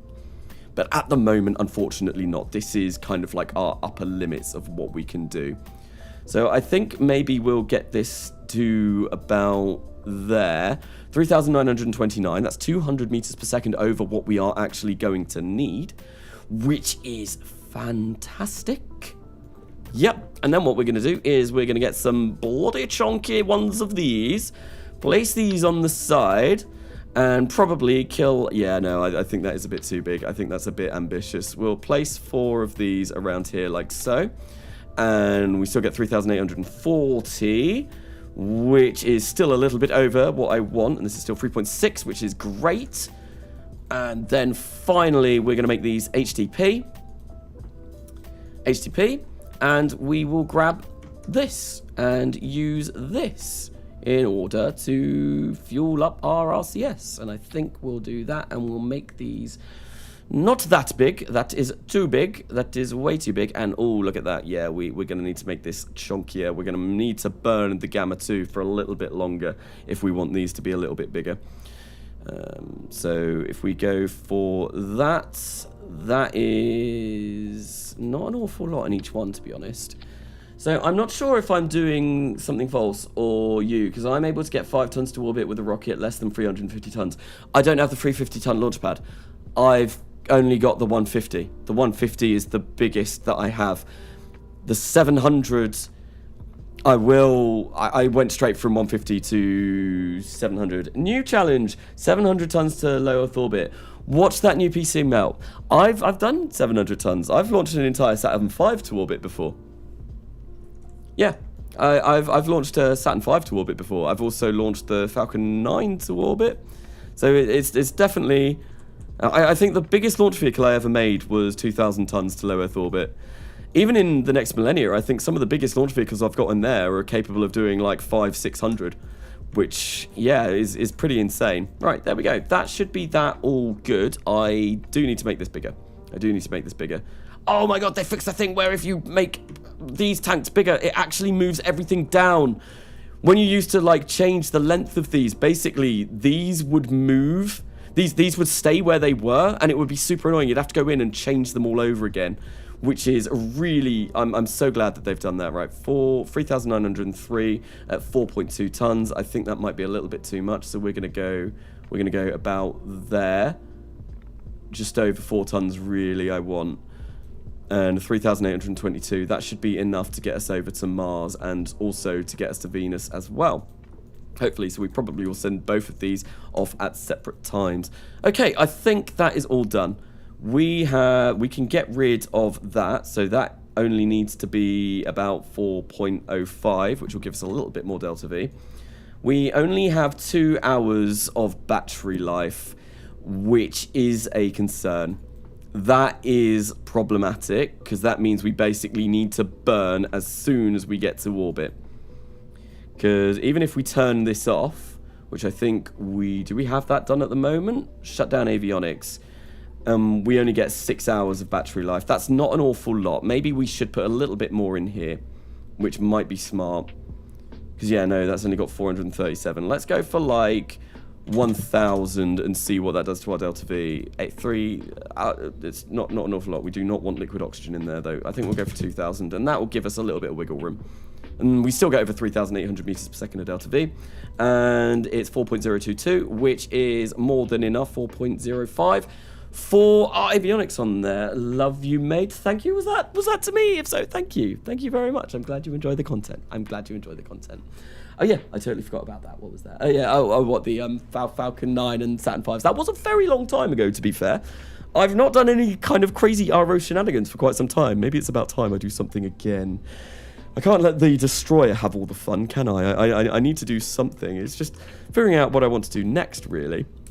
Titan on Titan, but I suppose Destroyer did Saturn, which I started doing but didn't finish. So Titan on Titan is just a little bit like, it's not as good, is it?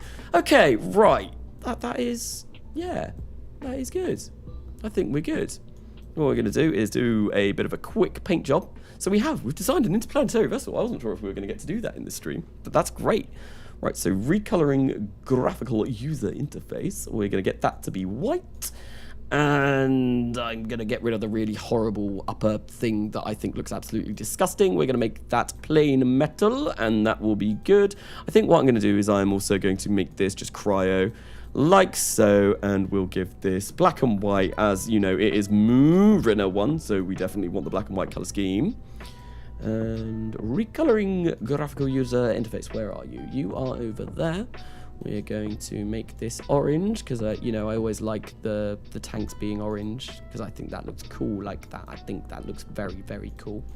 And that should be us good for that.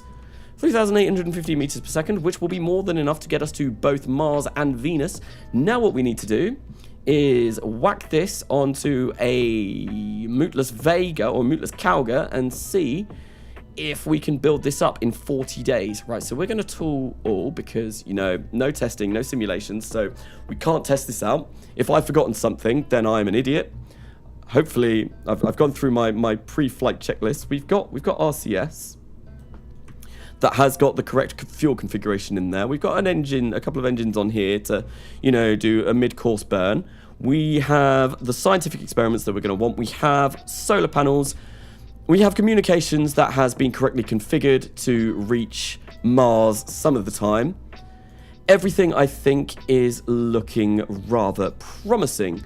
So yeah, so Mariner 1, what we're going to do is we are going to come over to my sub-assemblies. Here's one that I created earlier. And we're going to get the Modlist Vega. And we will place that on here like so. And lovely, lovely, lovely stuff. And this will be, hopefully, is that the right one? Is that the right PNG, or is that the buggy? That's the buggy one. So we need to change that. Let's change that and change it for good. If we do Calcat 2 and then grab this again and replace that. There we go. And then I shouldn't be picking up the old crummy one anymore. And also what I'm going to do is I'm going to get the Modlist, and I should also do this. This is... Yeah, we'll do this as well at the same time. So we're going to get that avionics, bring that off, get rid of that, pull this, because this has got a payload fairing on it that has been tooled to a size that I think will be used for lots of different launches. Then we'll do that. Then we'll do this, and this is just to save me time in future builds. It may take a while now, but there we go. We'll put that in there, and then we can delete. Lovely. And there we go. That is that all done. Now, this should theoretically be fully tooled. It is. But one thing that I might have a look, because I can't remember if I did this before, was did I upgrade the avionics on all of this? So we've only got service module 1s. So we are going to upgrade those, absolutely, because that is going to be much, much, much, much, much nicer. Controllable mass won't stay. will stay the same. That's fine. We can go for tank UI. We do not need that much. I reckon we probably don't even need 1,000, but we'll go for 1,000 anyway. And hopefully that should be more than enough. And then we will do the same down on the avionics package for the core stage of the Atlas. So sus! What's sus? I see nothing sussy here. Definitely not. PC started up. Did you add SATS avionic? I did. We have avionics. We have deep space avionics on the deep space probe, and we have near Earth avionics on the near Earth section. So with those, both of those, that should be more than sufficient to get us over to Mars, hopefully. Maybe. Right, so we want to come in here, quickly change this. Tank UI, we'll set this to be like 1,000 as well. And I think that should be more than fine. We want to save on as much mass as possible where we can. Right, yeah, you did just make me doubt myself. So we've got deep space at 4.05 on there. No, near Earth at 4.05. Can I actually upgrade that yet? I can.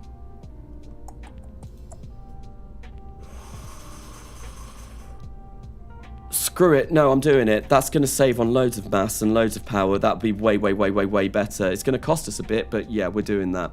Right, so we want to configure this. We want to unlock that. Lovely. Early interplanetary avionics. Let's see what that does to us now. Do we need to change our tank UI or anything? Service module 3. Service module 2 even. That's fine. We've got all those experiments. Tank UI, we've got 2,000 in there. That's going to last as perpetual. But that's fine. If we shut down... we've got it activated. Yep. Yep. I'm quite happy with that. I'm quite happy with that. That's going to be a little bit better. Then what we want to do is do exactly the same thing here.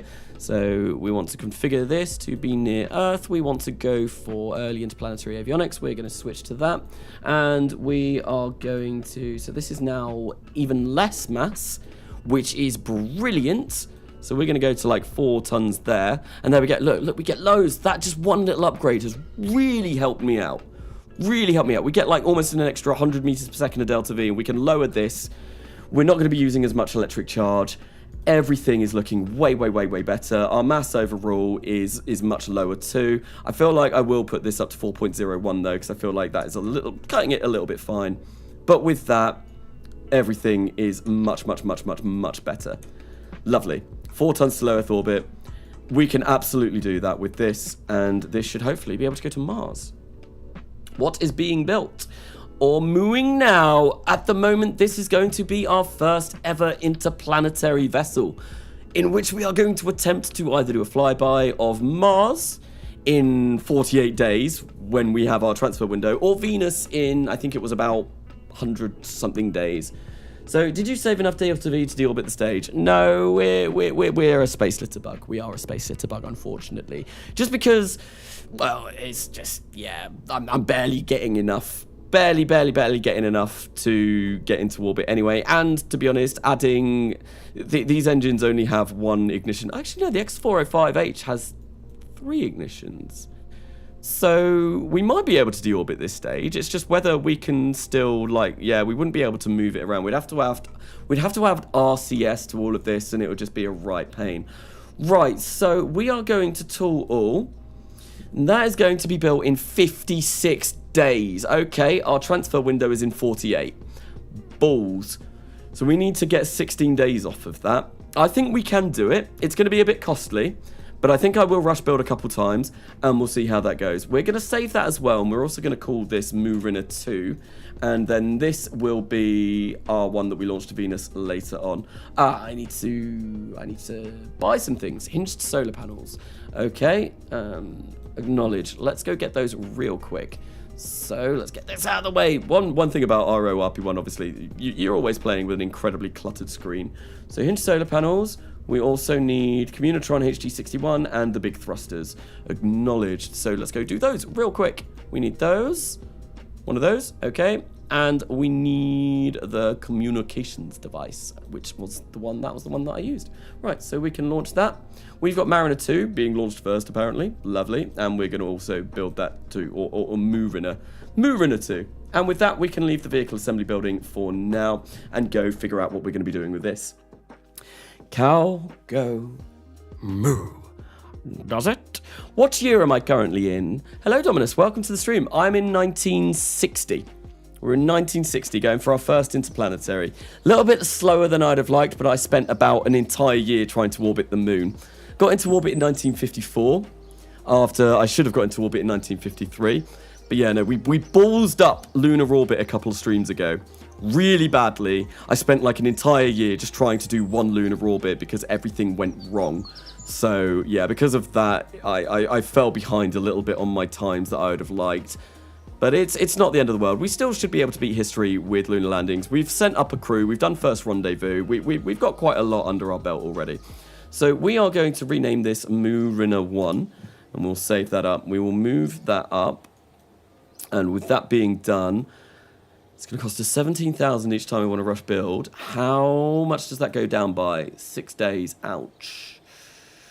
Oh, we're going to do it. We're going to do that. And we've spent a lot of money in order to attempt to go to Mars. But that should be fine. We should be able to do our transfer to Mars from there.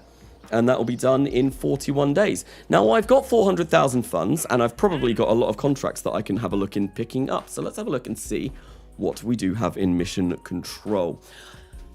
I'm really tempted to pick up one of these very shortly. Crude lunar flyby. We get 3.5 million funds, which is an awful lot of funding. We get a lot of years to do that in. And obviously what we are going to need in order to do that, well, I could do a Gemini lunar flyby, which is absolutely possible. But 1,897 days, how many years is that? Let me get my calculator real quick and just like, that's about what, like 4.5, 5 years? I think, off the top of my head. Let's just work that out. 1897 divided by 365 is just over 5 years.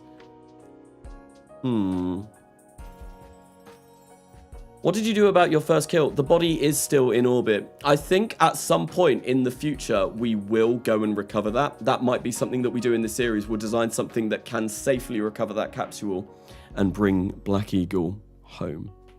We'll see.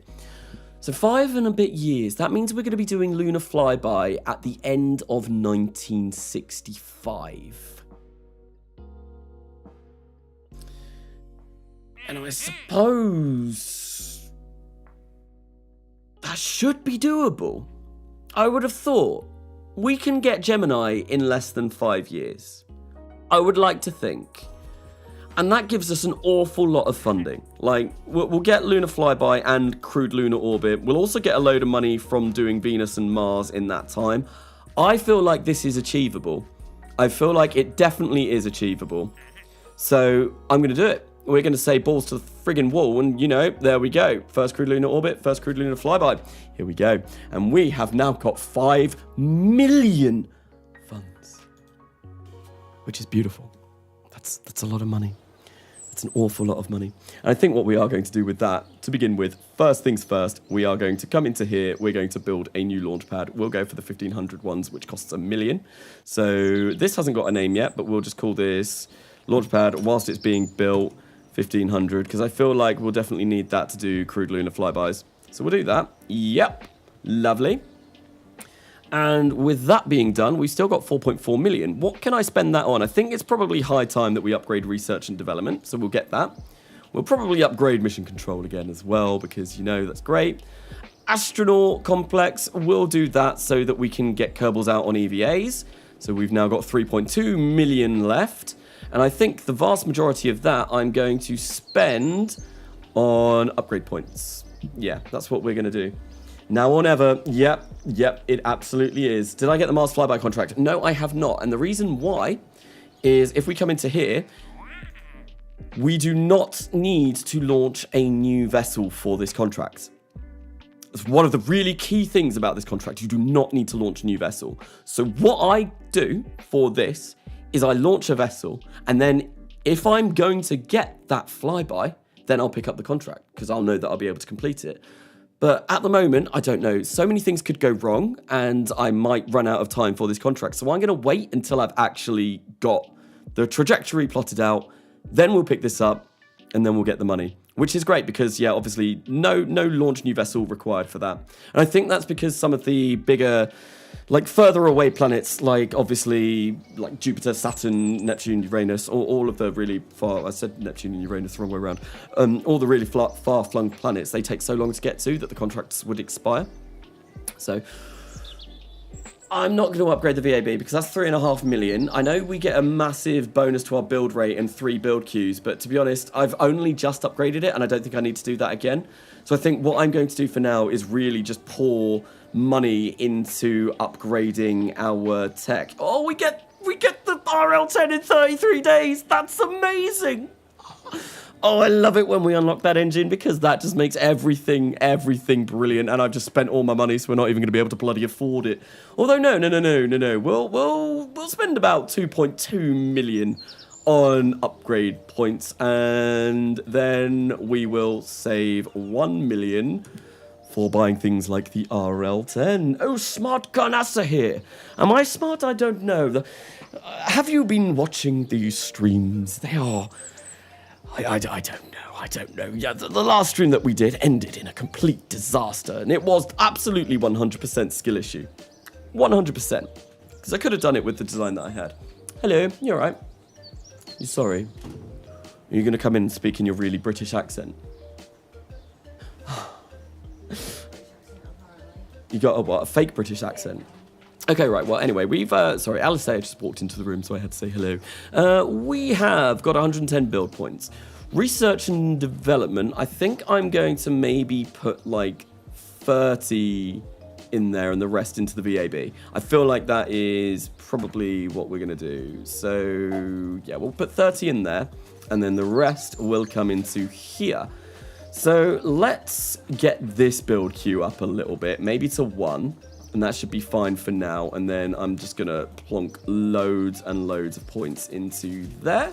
3.3875 build points. Maybe we'll put the last 2 in there. 1.4 and 3.3875. That seems to be good. I reckon that'll be all right. You're smart with the contract. Oh, okay. Yeah, no, that's how I've always done the flyby contracts because that's just how they work. And I feel like, yeah, you figure out that you're going to get it first and then you do it. I think the first orbits as well, you do not need to launch a crewed vessel. So if you launch a thing and goes on a flyby and then you realize that, oh, actually, I can orbit this planet, you will be able to pick up the first orbit of a planet contract as well. However, subsequent orbit contracts, like I think there's ones where it's just like scientific orbit of Mars or whatever, you do need to launch a new vessel for that. And any sort of landing, if you want to land on Mars, you do need to launch a new vessel. So it's only the flybys and the first orbits, as far as I can remember. It might have changed, but that's how it used to be. Right, this is only going to take 30 days now, which is fantastic. We've still got 1 million in funds. How long is our tech going to take? 27 days. And I think one other thing that we do want to do relatively soon as well, because our technology is running out, is probably launch a polar satellite that will have an orbital perturbation experiment and an infrared radiometer on it, so we can get all of the science. We'll leave that in orbit forever. We'll get a trickle of science in constantly, which will be great. And then I think once we unlock the RL10 as well, we might also think about going to the moon. Is my voice going robotic at this speed? I think it's getting a bit laggy, so before we time warp ahead, we're going to come into the tracking station and delete some craft. Kanasa, name the engines cowbells. I suppose with that they could be the cowbells, couldn't they? Obviously, I think we've got for the Atlas, the cow or the Mootless, the bottom bit that once the skirt decouples reveals it's pink because that was supposed to be the udders. So we're gonna... Wait, what? Why do we have... What?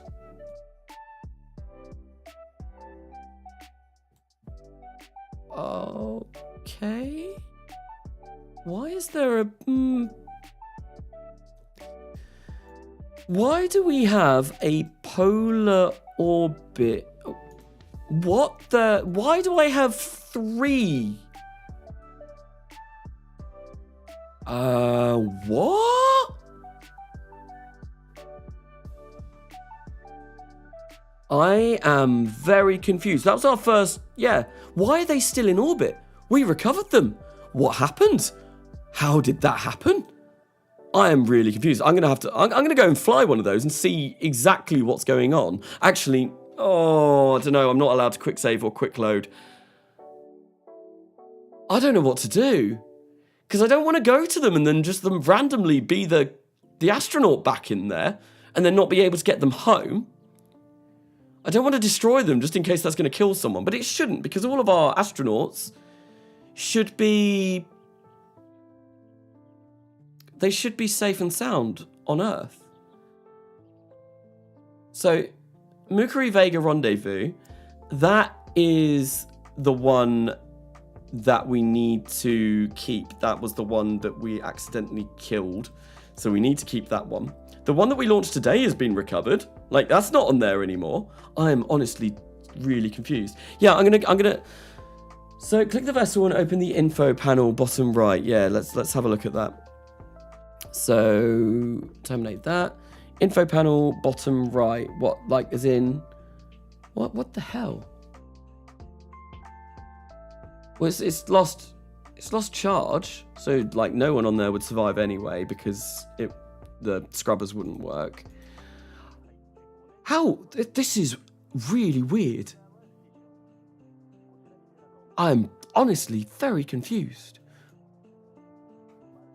So, part count 30, Earth orbiting, first top. There's nothing on there. Doesn't. Flight bloody what has happened here? This is definitely a bug. Like we saw them. I've literally got live stream evidence of me flying these and landing these. So I don't know what the hell has happened here. That's really confusing. That's a bug, I think. So the stock info panel, right? Yeah. Oh, what does it tell us about? Yeah, there's no crew on them. There's no crew on them. We're going to terminate them. That's really weird. I've never actually used those buttons. I've never used those buttons. First time for everything. Right, so we're going to terminate. Yeah, just make sure that there's no one on there as well, please. Yeah, there we go. Weird. Really friggin' weird. That is honestly completely flummoxed me. I'm very confused. Right, so we're going to terminate all of these as well, and I've got 31 bits of debris. God damn it, I'm going to have to terminate those, otherwise it's just going to take forever to time warp. So we're going to be sat around in the tracking station before we attempt to launch our first interplanetary probe, whilst we just get rid of all of this. I'm still going to keep Bumblebee number 3, and I'm still going to keep Mercury Vega Rendezvous, because obviously we've got a dead Kerbal on board there, and that is our first orbit, so we will keep those. Terminate. And yes, let's try and get through this as quickly as possible. We need to get rid of the debris. So yeah, this might take a while. Come on. I think this is sped up from how it used to be though. So to be honest, if this gets a little bit... Oh, this is going to take a really long time. I should probably do this in between episodes or in between streams. But I wanted to do everything that I did on stream to be like... I didn't want to play this save at all. Not on stream. So I guess you can just kind of like, you know, hear me talk whilst I get rid of all of this debris, and I'll come and have a look at chat whilst I'm doing this. So if anyone's got any sort of like things they want to say or questions or you know whatever, if you just want to chat, now is definitely the time whilst we try and make our way through all of this debris as quickly as possible. So the stock info panel, right, the yellow spanner and the little Kerbal icon. Yeah, no, I've never seen those things before. I've never ever actually seen that. Like, I've never used those info panels. Obviously, that's how much I care about my Kerbals. I don't bother checking up on them on the tracking station, so that's just how I run the game. That's how I run the game. You did them last stream, right? Was it the last stream? Yeah, it was. It was even the last stream that we did. That last stream was the first time that we sent crew up. So they should all be on there. How long until the Cat 5 rocket? I imagine that's going to be quite some time off yet. Maybe, probably like maybe 8 streams time or thereabouts. We're in 1960 at the moment. If I stream for about 3-4 hours every time I stream, I'm not going to be streaming for 4 hours today. Absolutely not, because I've got stuff. Oh, we got stuff that we can recover. Yeah, no, because I've got coming home episode to basically edit later on, and I've also got some work that I need to do. I've got some training for my new job that I need to complete this evening, so I'm going to be doing that as well. I won't be streaming tomorrow because I'm actually having a band practice with my band tomorrow for the first time in about 6 months, which will be very, very, very nice. But I do aim on getting a new coming home episode out tomorrow. I'm trying to stick with, you know, nearly an episode or something coming out every day. That's not going to last forever, because with my new job, I will not have anywhere near as much time. And obviously, I do have exams to worry about soon. I just wanted the first little bit of my Easter holiday to be able to smash out content. There we go. We got rid of all of the debris. Lovely stuff. Kanasa. Petition to name the next series after Katniss, because why not? I mean, we could. The Katniss one. How did you buy multiple upgrade points at once? Right. Oh, so if you go into upgrades, right, and now my game's being super laggy. Come on, stop lagging. Stop lagging. Please don't lag. Why lag? There we go. That's a bit better. Kind of, maybe. So upgrade points. So if you just click once, you get 5. If you click shift, you get 5. No, if you click once, you get 1. If you click shift, hold shift, and then like go over, it brings it up to +5. If you do control, you get 100. So that's control. And then if you do alt, it will spend everything that you've got. So I could spend all of my money there and get all of the points. And then once you've got upgrade points, like, so let's just buy one so I can bring this up. So yeah, you can do the exact same thing for spending the points too. So yeah, alt does max, control 100, shift +5. Really, really nice. Right, we are going to just pull that up more as well. Cool stuff. Right, okay, so with that all being done, mission control at KSC is going to be done in 17 days, which means we'll be able to pick up more contracts if we want. Hopefully, yeah, there we go. It's no longer super duper laggy, because obviously Principia doesn't have to worry about lots and lots and lots of different things in orbit. No, we've only got a few things now. Well, 2 things in orbit now, so that'll be fine. So once Moving 1 is done, we will roll that out to the launch pad straight away, and then we're going to check our alarm and try and launch that into Mars. We did that with 18 days to spare. Obviously, that's because I built I spent a lot of upgrade points. Right, Moving 1, we're going to get that out to the launch pad. That's going to take 3 days. Definitely a ComSat number 3 is going to be done in 1 day. And I think what we'll do, actually, we're going to have to go back into the vehicle assembly building, because now we've got a build queue that's not being used at the moment. We'll come into here and we'll very, very, very quickly and dirtily throw together a small satellite that we'll put into a polar orbit. That will do all of our orbital perturbations, and we'll get quite a lot of science from that, because obviously we do want to be gaining as much science as possible. It's nice that we've got 2 build queues now, though, because I can build like my main mission and then also have like these ComSat missions that are being built on the side as well. That's going to be really, really nice. Right, we're going to save this and we're going to come to new, create something super duper quick, dirty and cheap. We'll go for this, which will have a science core on. We'll just make it a fillet cylinder. Or actually, no. We'll go for a procedural probe core. We'll make this a little bit nicer. We're going to make this, once again, the Ranger, because I really, really, really like the model of the Ranger. We're going to, well, I was going to say, basically do what we did before. So we want RCS quads. Okay, yeah, we'll just do what we did before. Absolutely do what we did before. But we'll launch this on just a regular... Why can't I put that where it was? Why you not let me? Why you not do good things? Maybe I need to go to 60. No? 60? 45? 45 is too... Oh, we need to be on 30. There we go. We get that there. Get that there. And then we'll quickly get ourselves some solar panels and we'll whack these on. I'm going to make this space deep space. So, the reason why I want to make this deep space is because I want it to be able to hibernate. Because if it hibernates, that means, yeah, we're not going to be running anywhere near as much electric charge, which is going to be really nice. So if we get, say, those on, we extend that, and we do the exact... Oh, hello, what is that? GeForce experience. I do not want you at the moment. Absolutely not. We'll do that like so.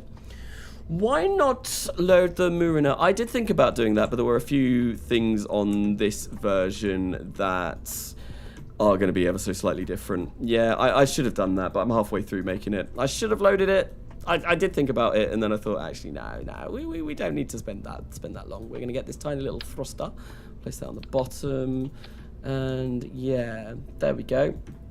That is all good. And what we want on here is we want to configure our experiments. We want to come into here. So yeah, like on the Mariner, I'd have had to come in and configure all of these anyway. So it probably would have been a bit faster, but you know, infrared radiometer. That is perfect. Okay, we'll get rid of that. Let's just make sure that we have enough electric charge on here.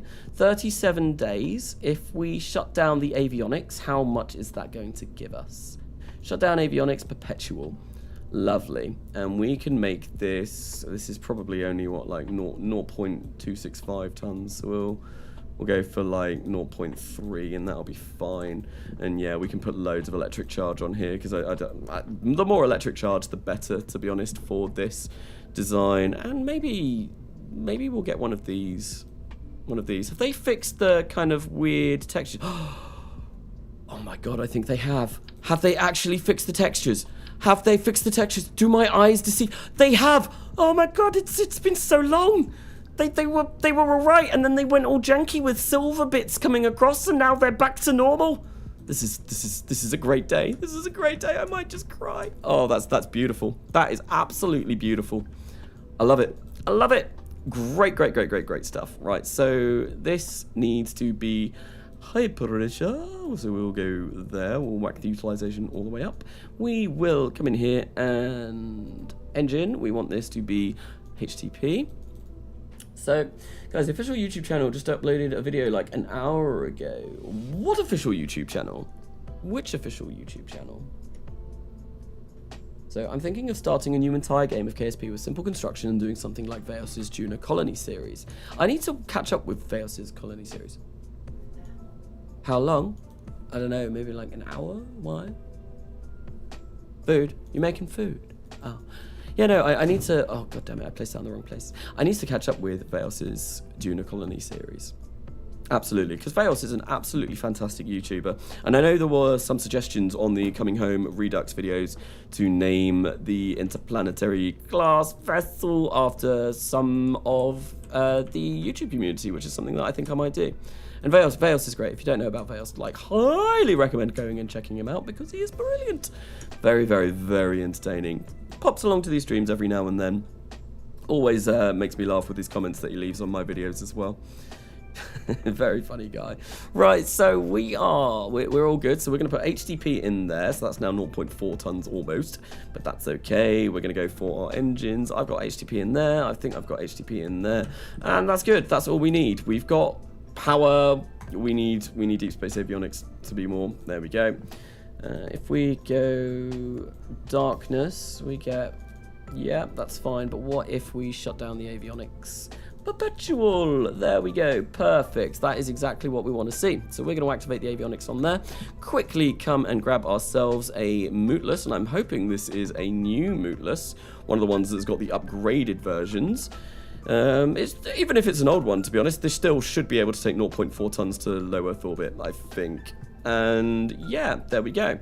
Let's have a look. Where's my Delta V? What's my Delta V saying? Did I forget anything there? I almost certainly did, but it's fine.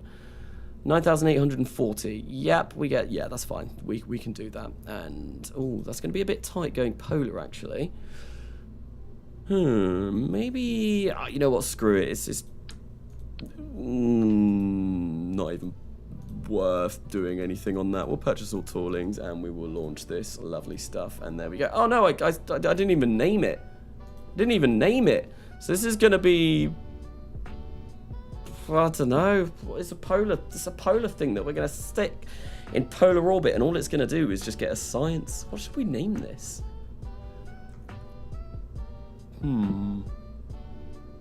What is cal related? What sort of cal related tangent can we go down for this that will be different from cal related tangents that we've gone down before? The polar bear. I mean, we could call it the polar bear. The polar moo. Bimupla. Oh my god. Maybe I like the polar bear, but Katniss, but it's not a bear. It's a cow. But yeah, I don't know. Bimupla.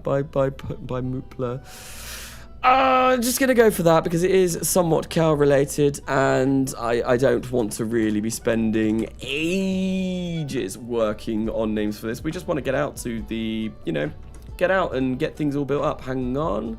Do I have that on my build list? Vessels, it's called Untitled Spacecraft. We're going to scrap that vessel and we're going to launch it again. I'm sure we probably, I don't know, maybe could have come up with something a little bit better names-wise, but you know, we just want to get this done. We want to get out, and I do want to save and continue. We want to get things done. No, I'm hurt. Maybe I'll play you some music or something that might make you feel better. My voice isn't very good at the moment, though. I don't even know what I'd sing. Probably Icebreaker. Icebreaker is like one of my favorite songs to sing. But I don't think my voice is in a good enough position to sing it, because my voice goes really high in that song. And I can't sing really well at the moment because, you know, cold and talking lots. Talking lots. Play guitar, please. I will, maybe when, you know, I can sit back and not focus on the game. I'll have a look at playing the guitar. Right, so we've got 13 days until we need to launch for Mars. When do we get hydrologs? Or we've already got hydrologs. Well, I know what we're going to be doing in the next stream. We're going to be using hydrologs, which is glorious. Yes, no, we'll be able to do all sorts of things, including lunar landers with those RL-10s. They are going to be absolutely fandiddly-tastic. They're going to be great, right? So, 20 hours. I feel like we should launch this now. I feel like we're in a good position to launch this. I think before I do this real quickly, though, what I will do is just plot out our transfer window planner again, just to make sure that everything is as should be. Nothing has changed. 160, 1690, 69, nice. And we're going to go for 28.6 degrees inclination. Flyby, and we'll plot it. And yes, no, anytime now is going to be fabulous. It's going to take us 3,739 meters per second of delta V, which we do have. Ejection longitude of the ascending node, we need to be 326.36. 326.36, and let's launch this. Polar beef. Sounds like my kind of beef. I smell like beef. The channel is just called YouTube. Oh, like the actual YouTube channel, like that's run by Google, our lords and our masters and our overlords, all of those. Has that uploaded a video? I know For All Mankind Season 3 uploaded a teaser trailer for that not long before I started streaming, which I'm super excited for, because For All Mankind Season 2 ended with some very, very interesting developments that I'm very much looking forward to seeing in the next season. And I mean, the teaser trailer that they released is obviously all about that. And I'm curious to see where that goes, how that goes, because it's another big time jump. So in between Season 1 and 2, there was a massive time jump. But no, there's another big time jump that's come up. Right, so we need to... we can do this out here. Oh, lovely, because I forgot what the longitude of the ascending node was that I wanted to go into. So we're going to go to Mars again. I'm sorry for doing this, the 60th time on this live stream. Oh, I should learn eventually. 160 by 28.6 degree orbit inclination. We're going to plot it.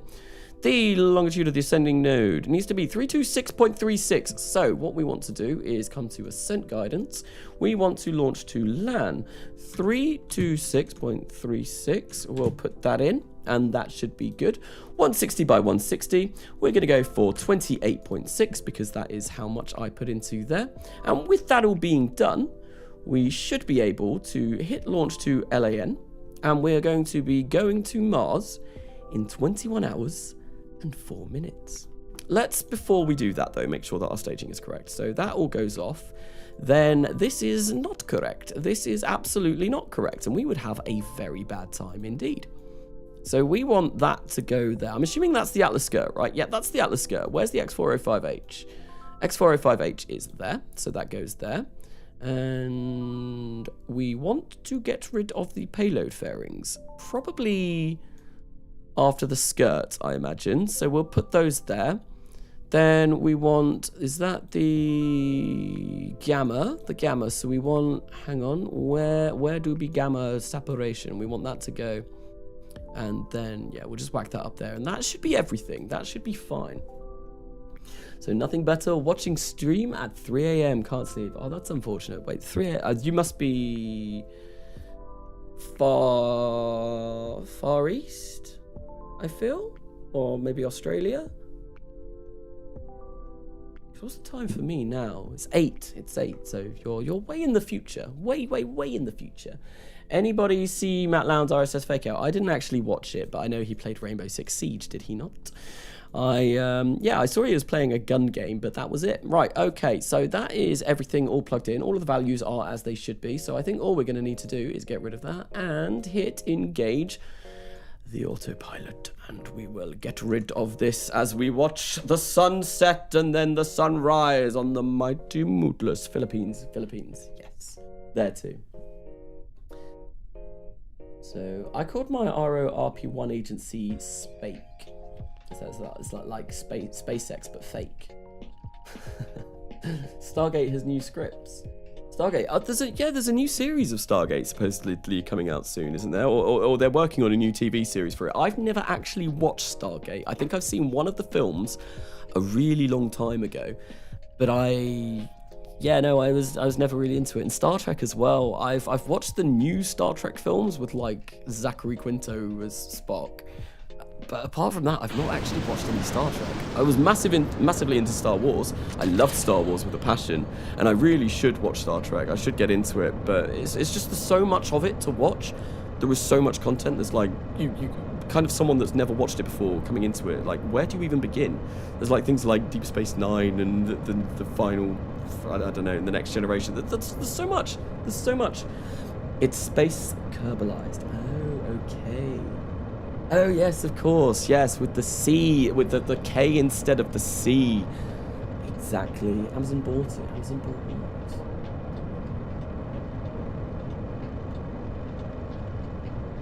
What did Amazon buy? Just binge it. See, I've got a lot of things that I need to watch. I need to watch 2001 because someone said, obviously, in the last Coming Home video that came out about the one Kerbal left unfrozen. Apparently that was very reminiscent of 2001 A Space Odyssey with was it HAL 9000 going a bit murdery. I've not ever watched that film, and it's something that I do really want to watch because obviously it's a very well-known sci-fi film. Stanley Kubrick, wasn't it? I believe. The Next Generation and Voyager. Those are those good ones. I know there's been quite a relatively new one that's come out quite recently, but I don't know. I think Picard. Wait, is that? Yeah, Picard, isn't it? That's Star Trek, isn't it? Jean-Luc Picard was one of the captains of the Enterprise, maybe? I don't know. I'm fairly sure he was a captain. Like I said, I've never watched it. I don't know. Stargate, phenomenal. Open the pod date, paid doors, how? Yeah, no, I do need to watch that film. I really need to watch that film. Right, that's enough of having. Oh, hello. Manual time alarm. Okay, that's fine. Yeah, we knew that was coming up. We knew that was coming up. That's why we are launching into this LAN. Oh, bugger it. That's not good. We should not be using that stage at all because that's a gamma and that's only got one ignition.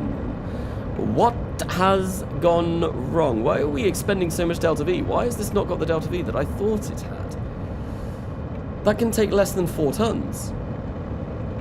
Apparently.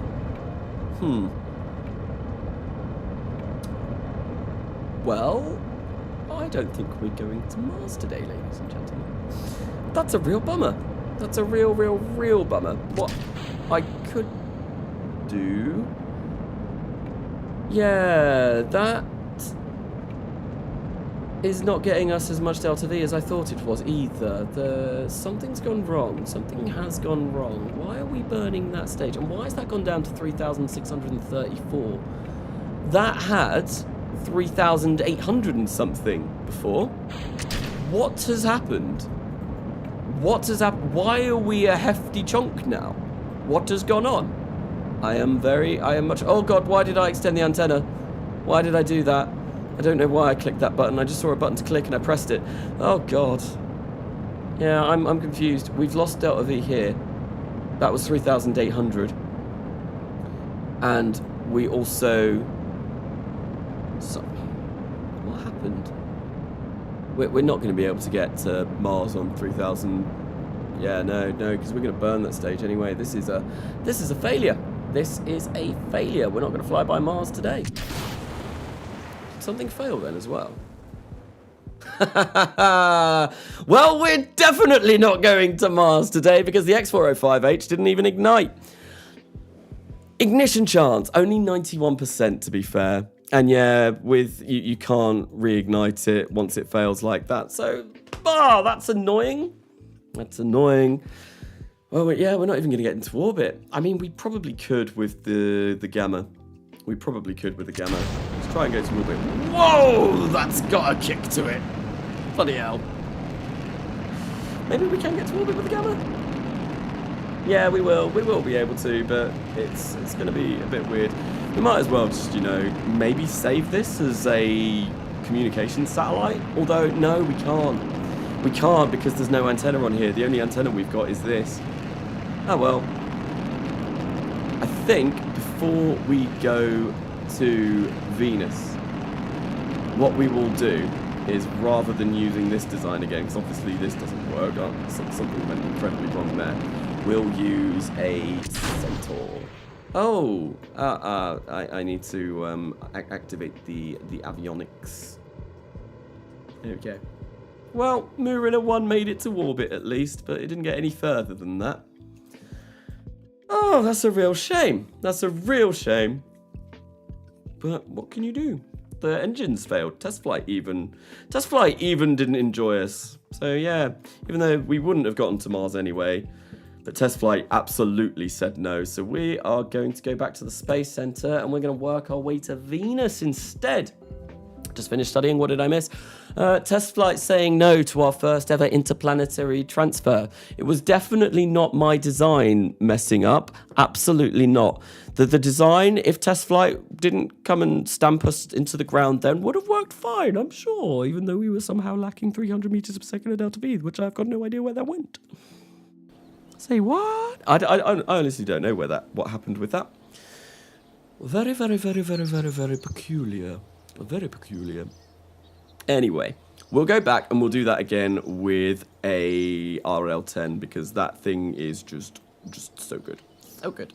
So what we'll do, I think, is we will get Mariner 2 and we'll edit this. Yeah, we'll just edit this. That's all we need to do. A classic indeed. That was violent. What was violent? Have I been violent? Oh, what, the Gamma. So fire the Gamma and get to orbit for science. The thing is, so Jimmy Miguchi, the science that we have on that craft, we've already got in low Earth orbit. It wouldn't get us any new science, which is a bit of a shame.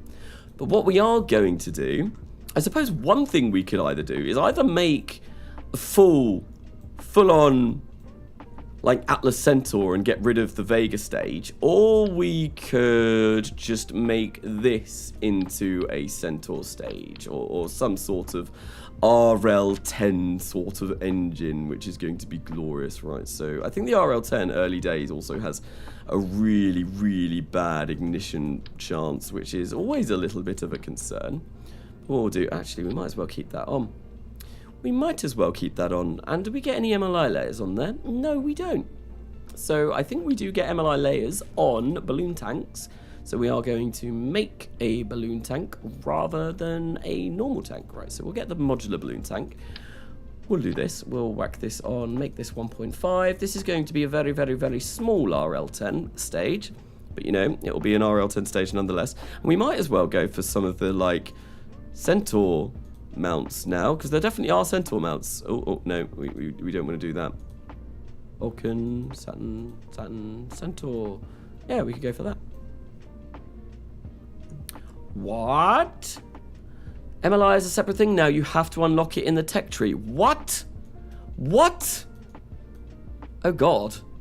When do I unlock that? Oh no. Oh. Balls. I'm gonna go have a look. This is new to me. This is news to me. This is how long it's been since I've played early RP-1. What is the difference between modular and procedural tanks? Absolutely nothing, except procedural tanks you can shape with, you can make them conic, you can make them fillet cylinders, you can make them polygons, you can kind of mold them a little bit better. Modular tanks, I feel, for just a straight down cylinder, they've got a little bit nicer textures and they have mounts and all of that, which can look really nice. So, yes. Right. Damn it, I've not got it yet. We need that. Oh, that's really annoying, because that's now going to balk up how I would usually do lunar orbits. I did not know that. Why have you done this, RP-1 development team? Why have you forsaken me? Why have you forsaken me? So we get one layer. That's really annoying. That's really annoying. Oh well, not the end of the world.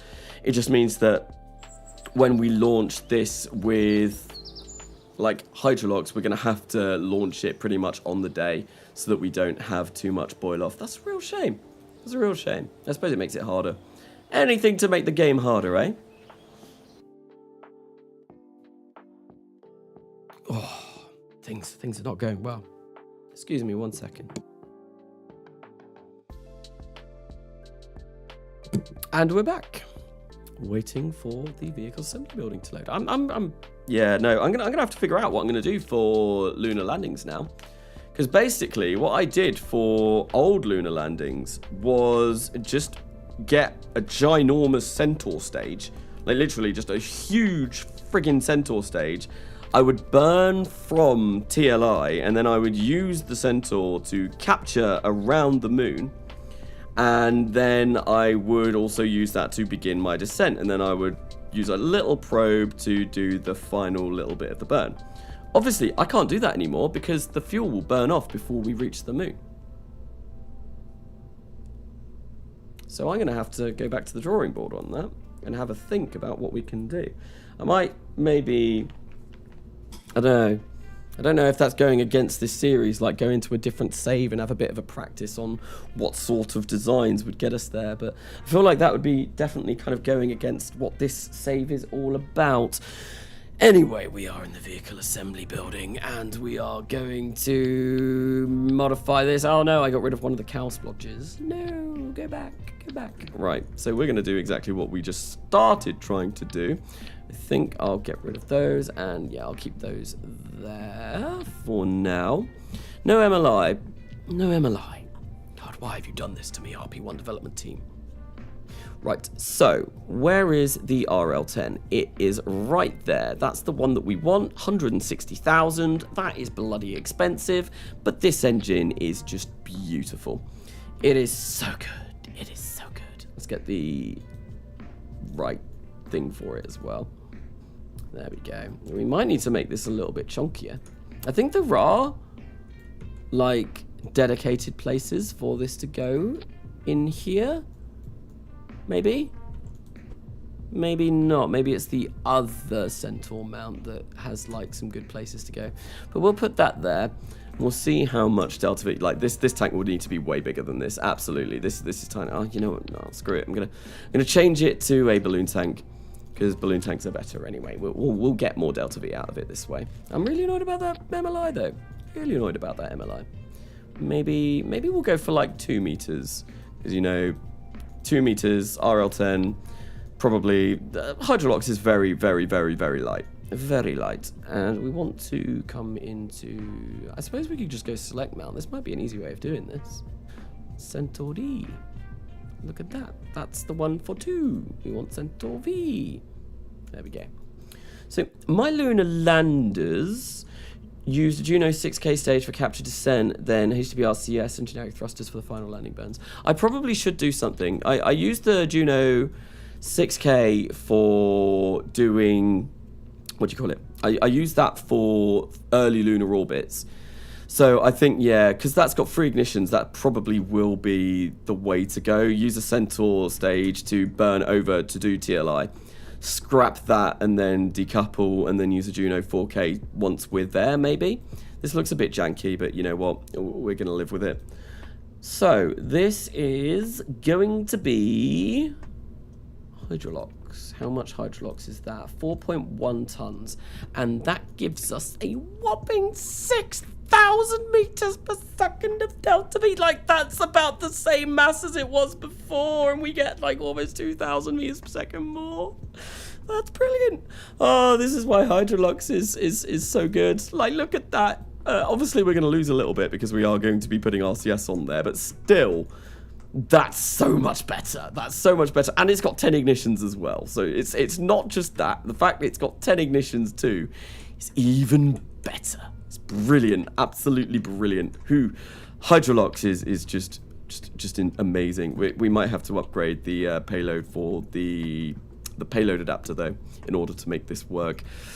Oh, yes, I'm quite excited that we've got Hydrolux now. This is the 7th stream that we've done for this series. And yeah, things are progressing relatively well. Right, so let's just copy and paste those and maybe place them there. Yeah, we might even make them a little bit bigger because we 6,300 meters per second of LV. Wow, it's mad. It's madness. Absolute madness. Right, we'll bring you in there. This is definitely going to be more than sufficient of going interplanetary. Absolutely. Like, we should have waited for this before attempting interplanetary, really. But I did want to have a shot, because obviously we didn't unlock this before the Mars window came up, so I did want to try at least once. Let's get that to about there. We're only going to be burning that for not very long at all. Yeah, we've got 3 minutes of burn on that, but this should mean 3.7 tons. This should be more than adequate for our Atlas Vega or our Mootless Kalga. That should easily be able to do that.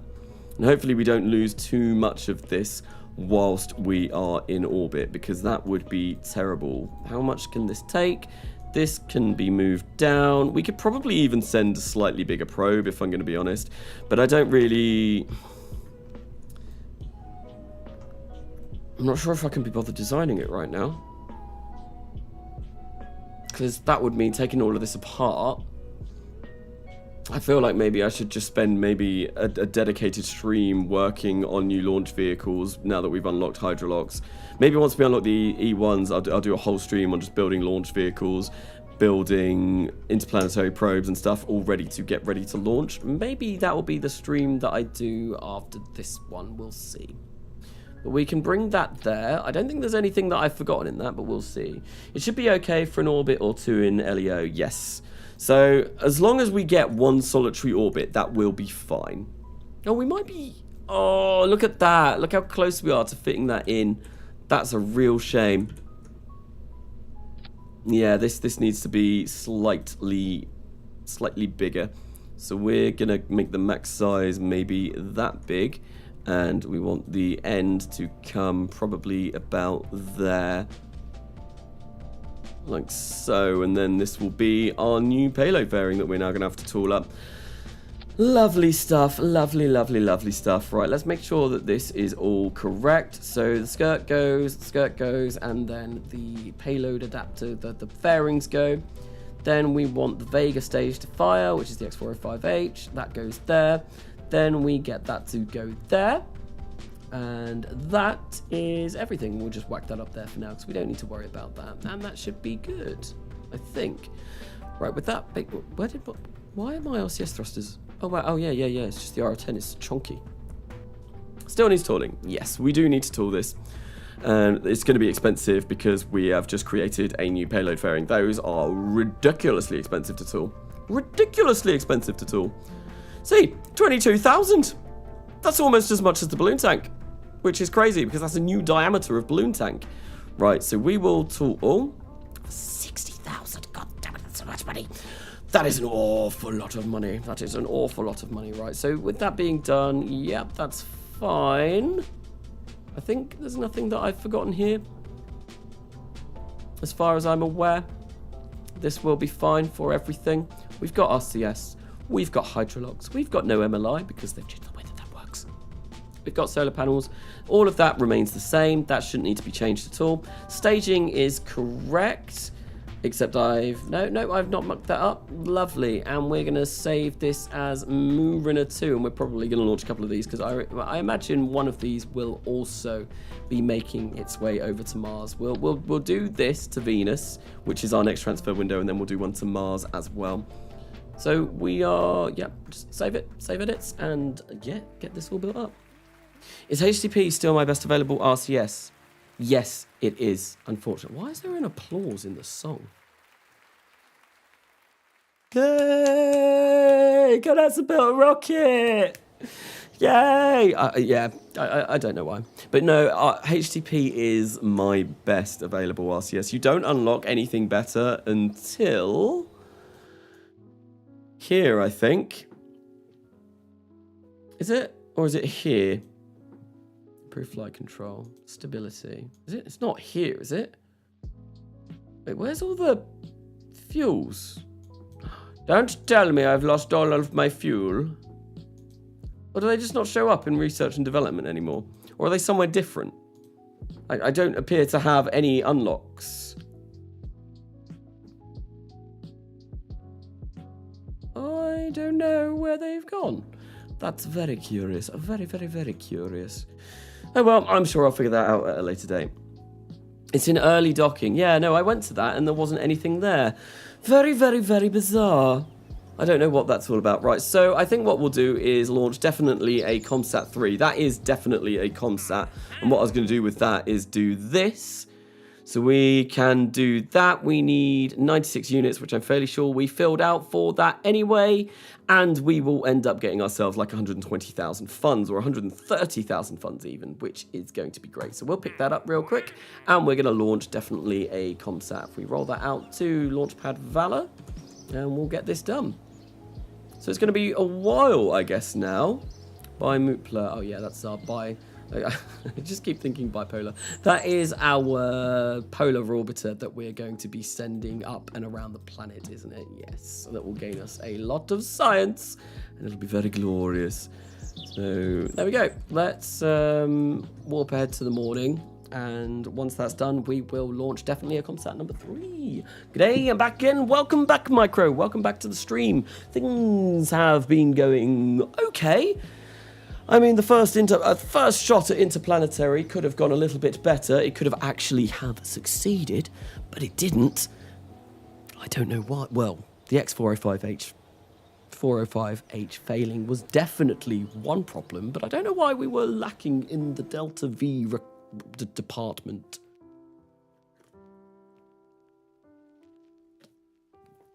You hope you're not too late, Titan. Too late for what? We've not gone into planetary yet. We've got a design that will be able to go into planetary, hopefully, with a little bit of luck. We've also got a design that is going to, just an interplanetary design. And I think after, obviously, there's going to be a long wait now between our Venus transfer window in which we can build some new stuff. So we're going to do this satellite here, which will get us a bit of funding. Then we'll do the polar orbiter, which will get us some science. Then after that, I think what we want to do is go back to the moon and maybe get some more science around the moon. Maybe get a polar orbit around the moon. That might be quite nice. And I feel like that will be what we do whilst we wait for our next transfer windows to come up. Because we are going to need science. There is still a lot of science that we haven't got. Oh, I just realised. Moo, our only lunar orbiter, died. Yeah, it finally got so unstable in its orbit that it died. I didn't actually get rid of that. So yeah, rip Moo. Bye-bye, Moo. You did really well. You lasted like at least 180 days, almost a year from what I remember. So that's great. But yeah, no, we're not getting any science from the moon anymore because obviously lunar orbits are very unstable unless you put them into a frozen orbit. Or like, babysit them. And I don't want to Oh yeah, that's fine. That's the one. Yeah, that's the one where Black Eagle is. We need that. Right, so let's check the contract. We need to be 4.5 million and 7.5 million, perhaps above 720,000, inclination above 47 degrees. So we're going to go for a 51 degree inclination. Or maybe we'll go for a 53 degree inclination because that's a little bit nicer.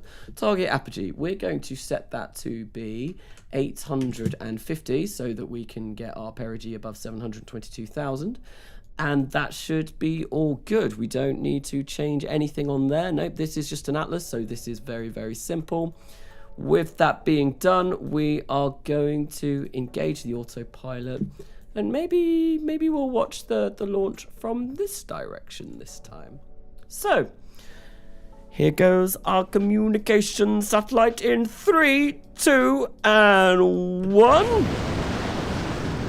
dead. You're dead. Who dead? Who dead? Everyone dead. I mean, we've still got Kerbal still alive in this save. Kerbals are doing alright. We've killed one person so far.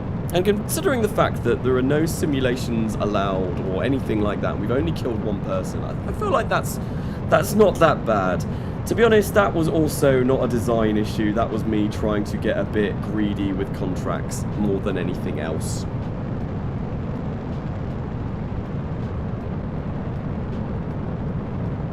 What's the difference between Principia and stocks? Principia is n-body physics. So basically, stock, the planet that you are orbiting is the only planet... Where are we going? That seems way more than 53. It seems like we're almost going polar. I'll check that in a second. Stock, yeah, the planet that you're orbiting is the only celestial body that is going to have an influence on your orbit.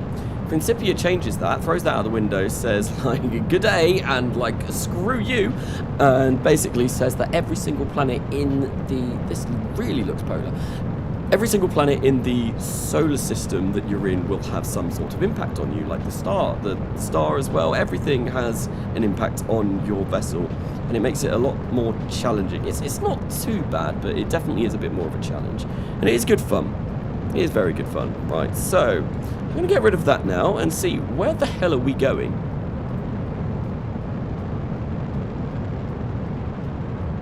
Like where the hell are we going? That is... Oh, it could be 54.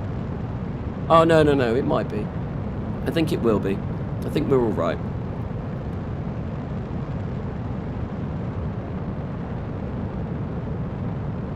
Yeah, we're going to be fine. This is fine. If I get my orbit info up... We have had a bit of a weird things happen with the descent guidance, though. Yeah, no, this is... Yeah. I'm visually impaired, apparently. I can't understand what sort of inclination we're launching into. Polar moon orbit. Oh, yes. Yeah. Moo, our first lunar orbiter. Yeah, no, it died. It obviously did smack into the surface of the moon. After quite a while. Well, it's good. Slap a scanner on it. If it doesn't work, scan the moon.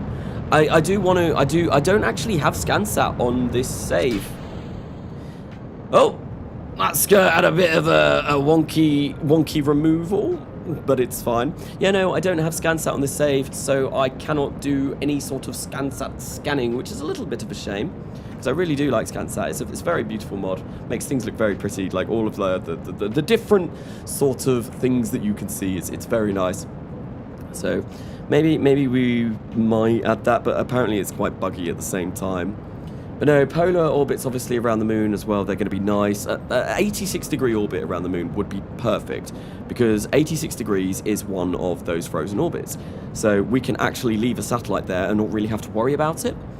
Whereas, yeah, and that still means that we should pass over every biome around the moon in a given time, which means experiments like the infrared radiometer and things like the video cameras, which are biome specific, are going to be much more useful. Damn it, I wanted to kind of, like, you know, get the payload fairing be off HUD, but oh well. Oh well, nothing to be done now. Flingy skirt, indeed.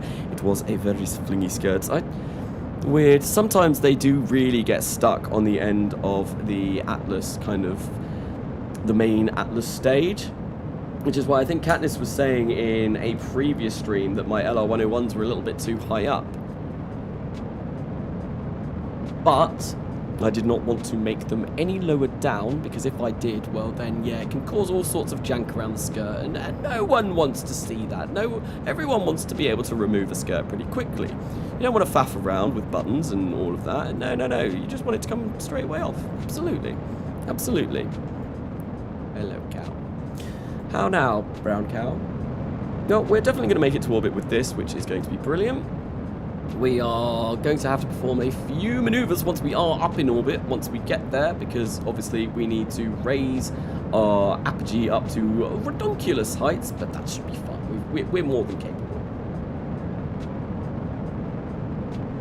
Is it me, or does the probe core look different? So, because we're using Kerbal construction time, this isn't what I just built. I actually designed this on the last stream, and we're only getting around to launching it now.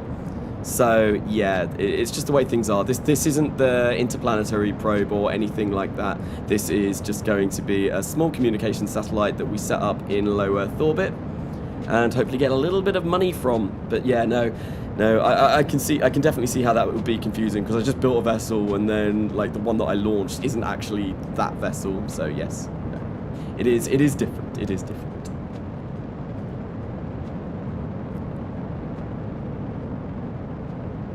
But in 10 seconds, we will have reached low Earth orbit. I think what we'll do is we'll get this kind of view. Oh, different launch, must have missed it, kind of spaced out for like 5 minutes. I probably didn't explain it all that well. I don't know. I do try and explain roughly what I'm doing as I go along, but sometimes I get a little sidetracked and talk about other things, less important things that really don't matter. But anyway, we have got this into orbit, so what we're going to do now is decouple and turn on the RCS, please, and give us a little bit of a spurt. Let's just leave this a little bit. Get away from the Atlas, and there we go. What we're going to do now is plot ourselves out a maneuver using Principia and try and get that into the orbit that we so desire. So let's come here. Where's my flight plan? Create flight plan, add maneuver. We want to say maybe go for about 1,000. No, we probably want to go for about 700 meters per second of delta V, which we want to perform at our apogee, which is about there. And we will have a look at our flight plan and we'll see where our new apogee is. That's not quite enough. We want to burn a little bit more than that. So that should probably be fine. How much delta V do we have? 1,157. That will be enough to complete the contract. That is glorious. So we'll just do this. In 43 minutes, we are going to be performing our burn. I'll leave Principia up whilst we do this. We'll wait until we get to that node, and then we will just fire this up. 2 minutes. And let's...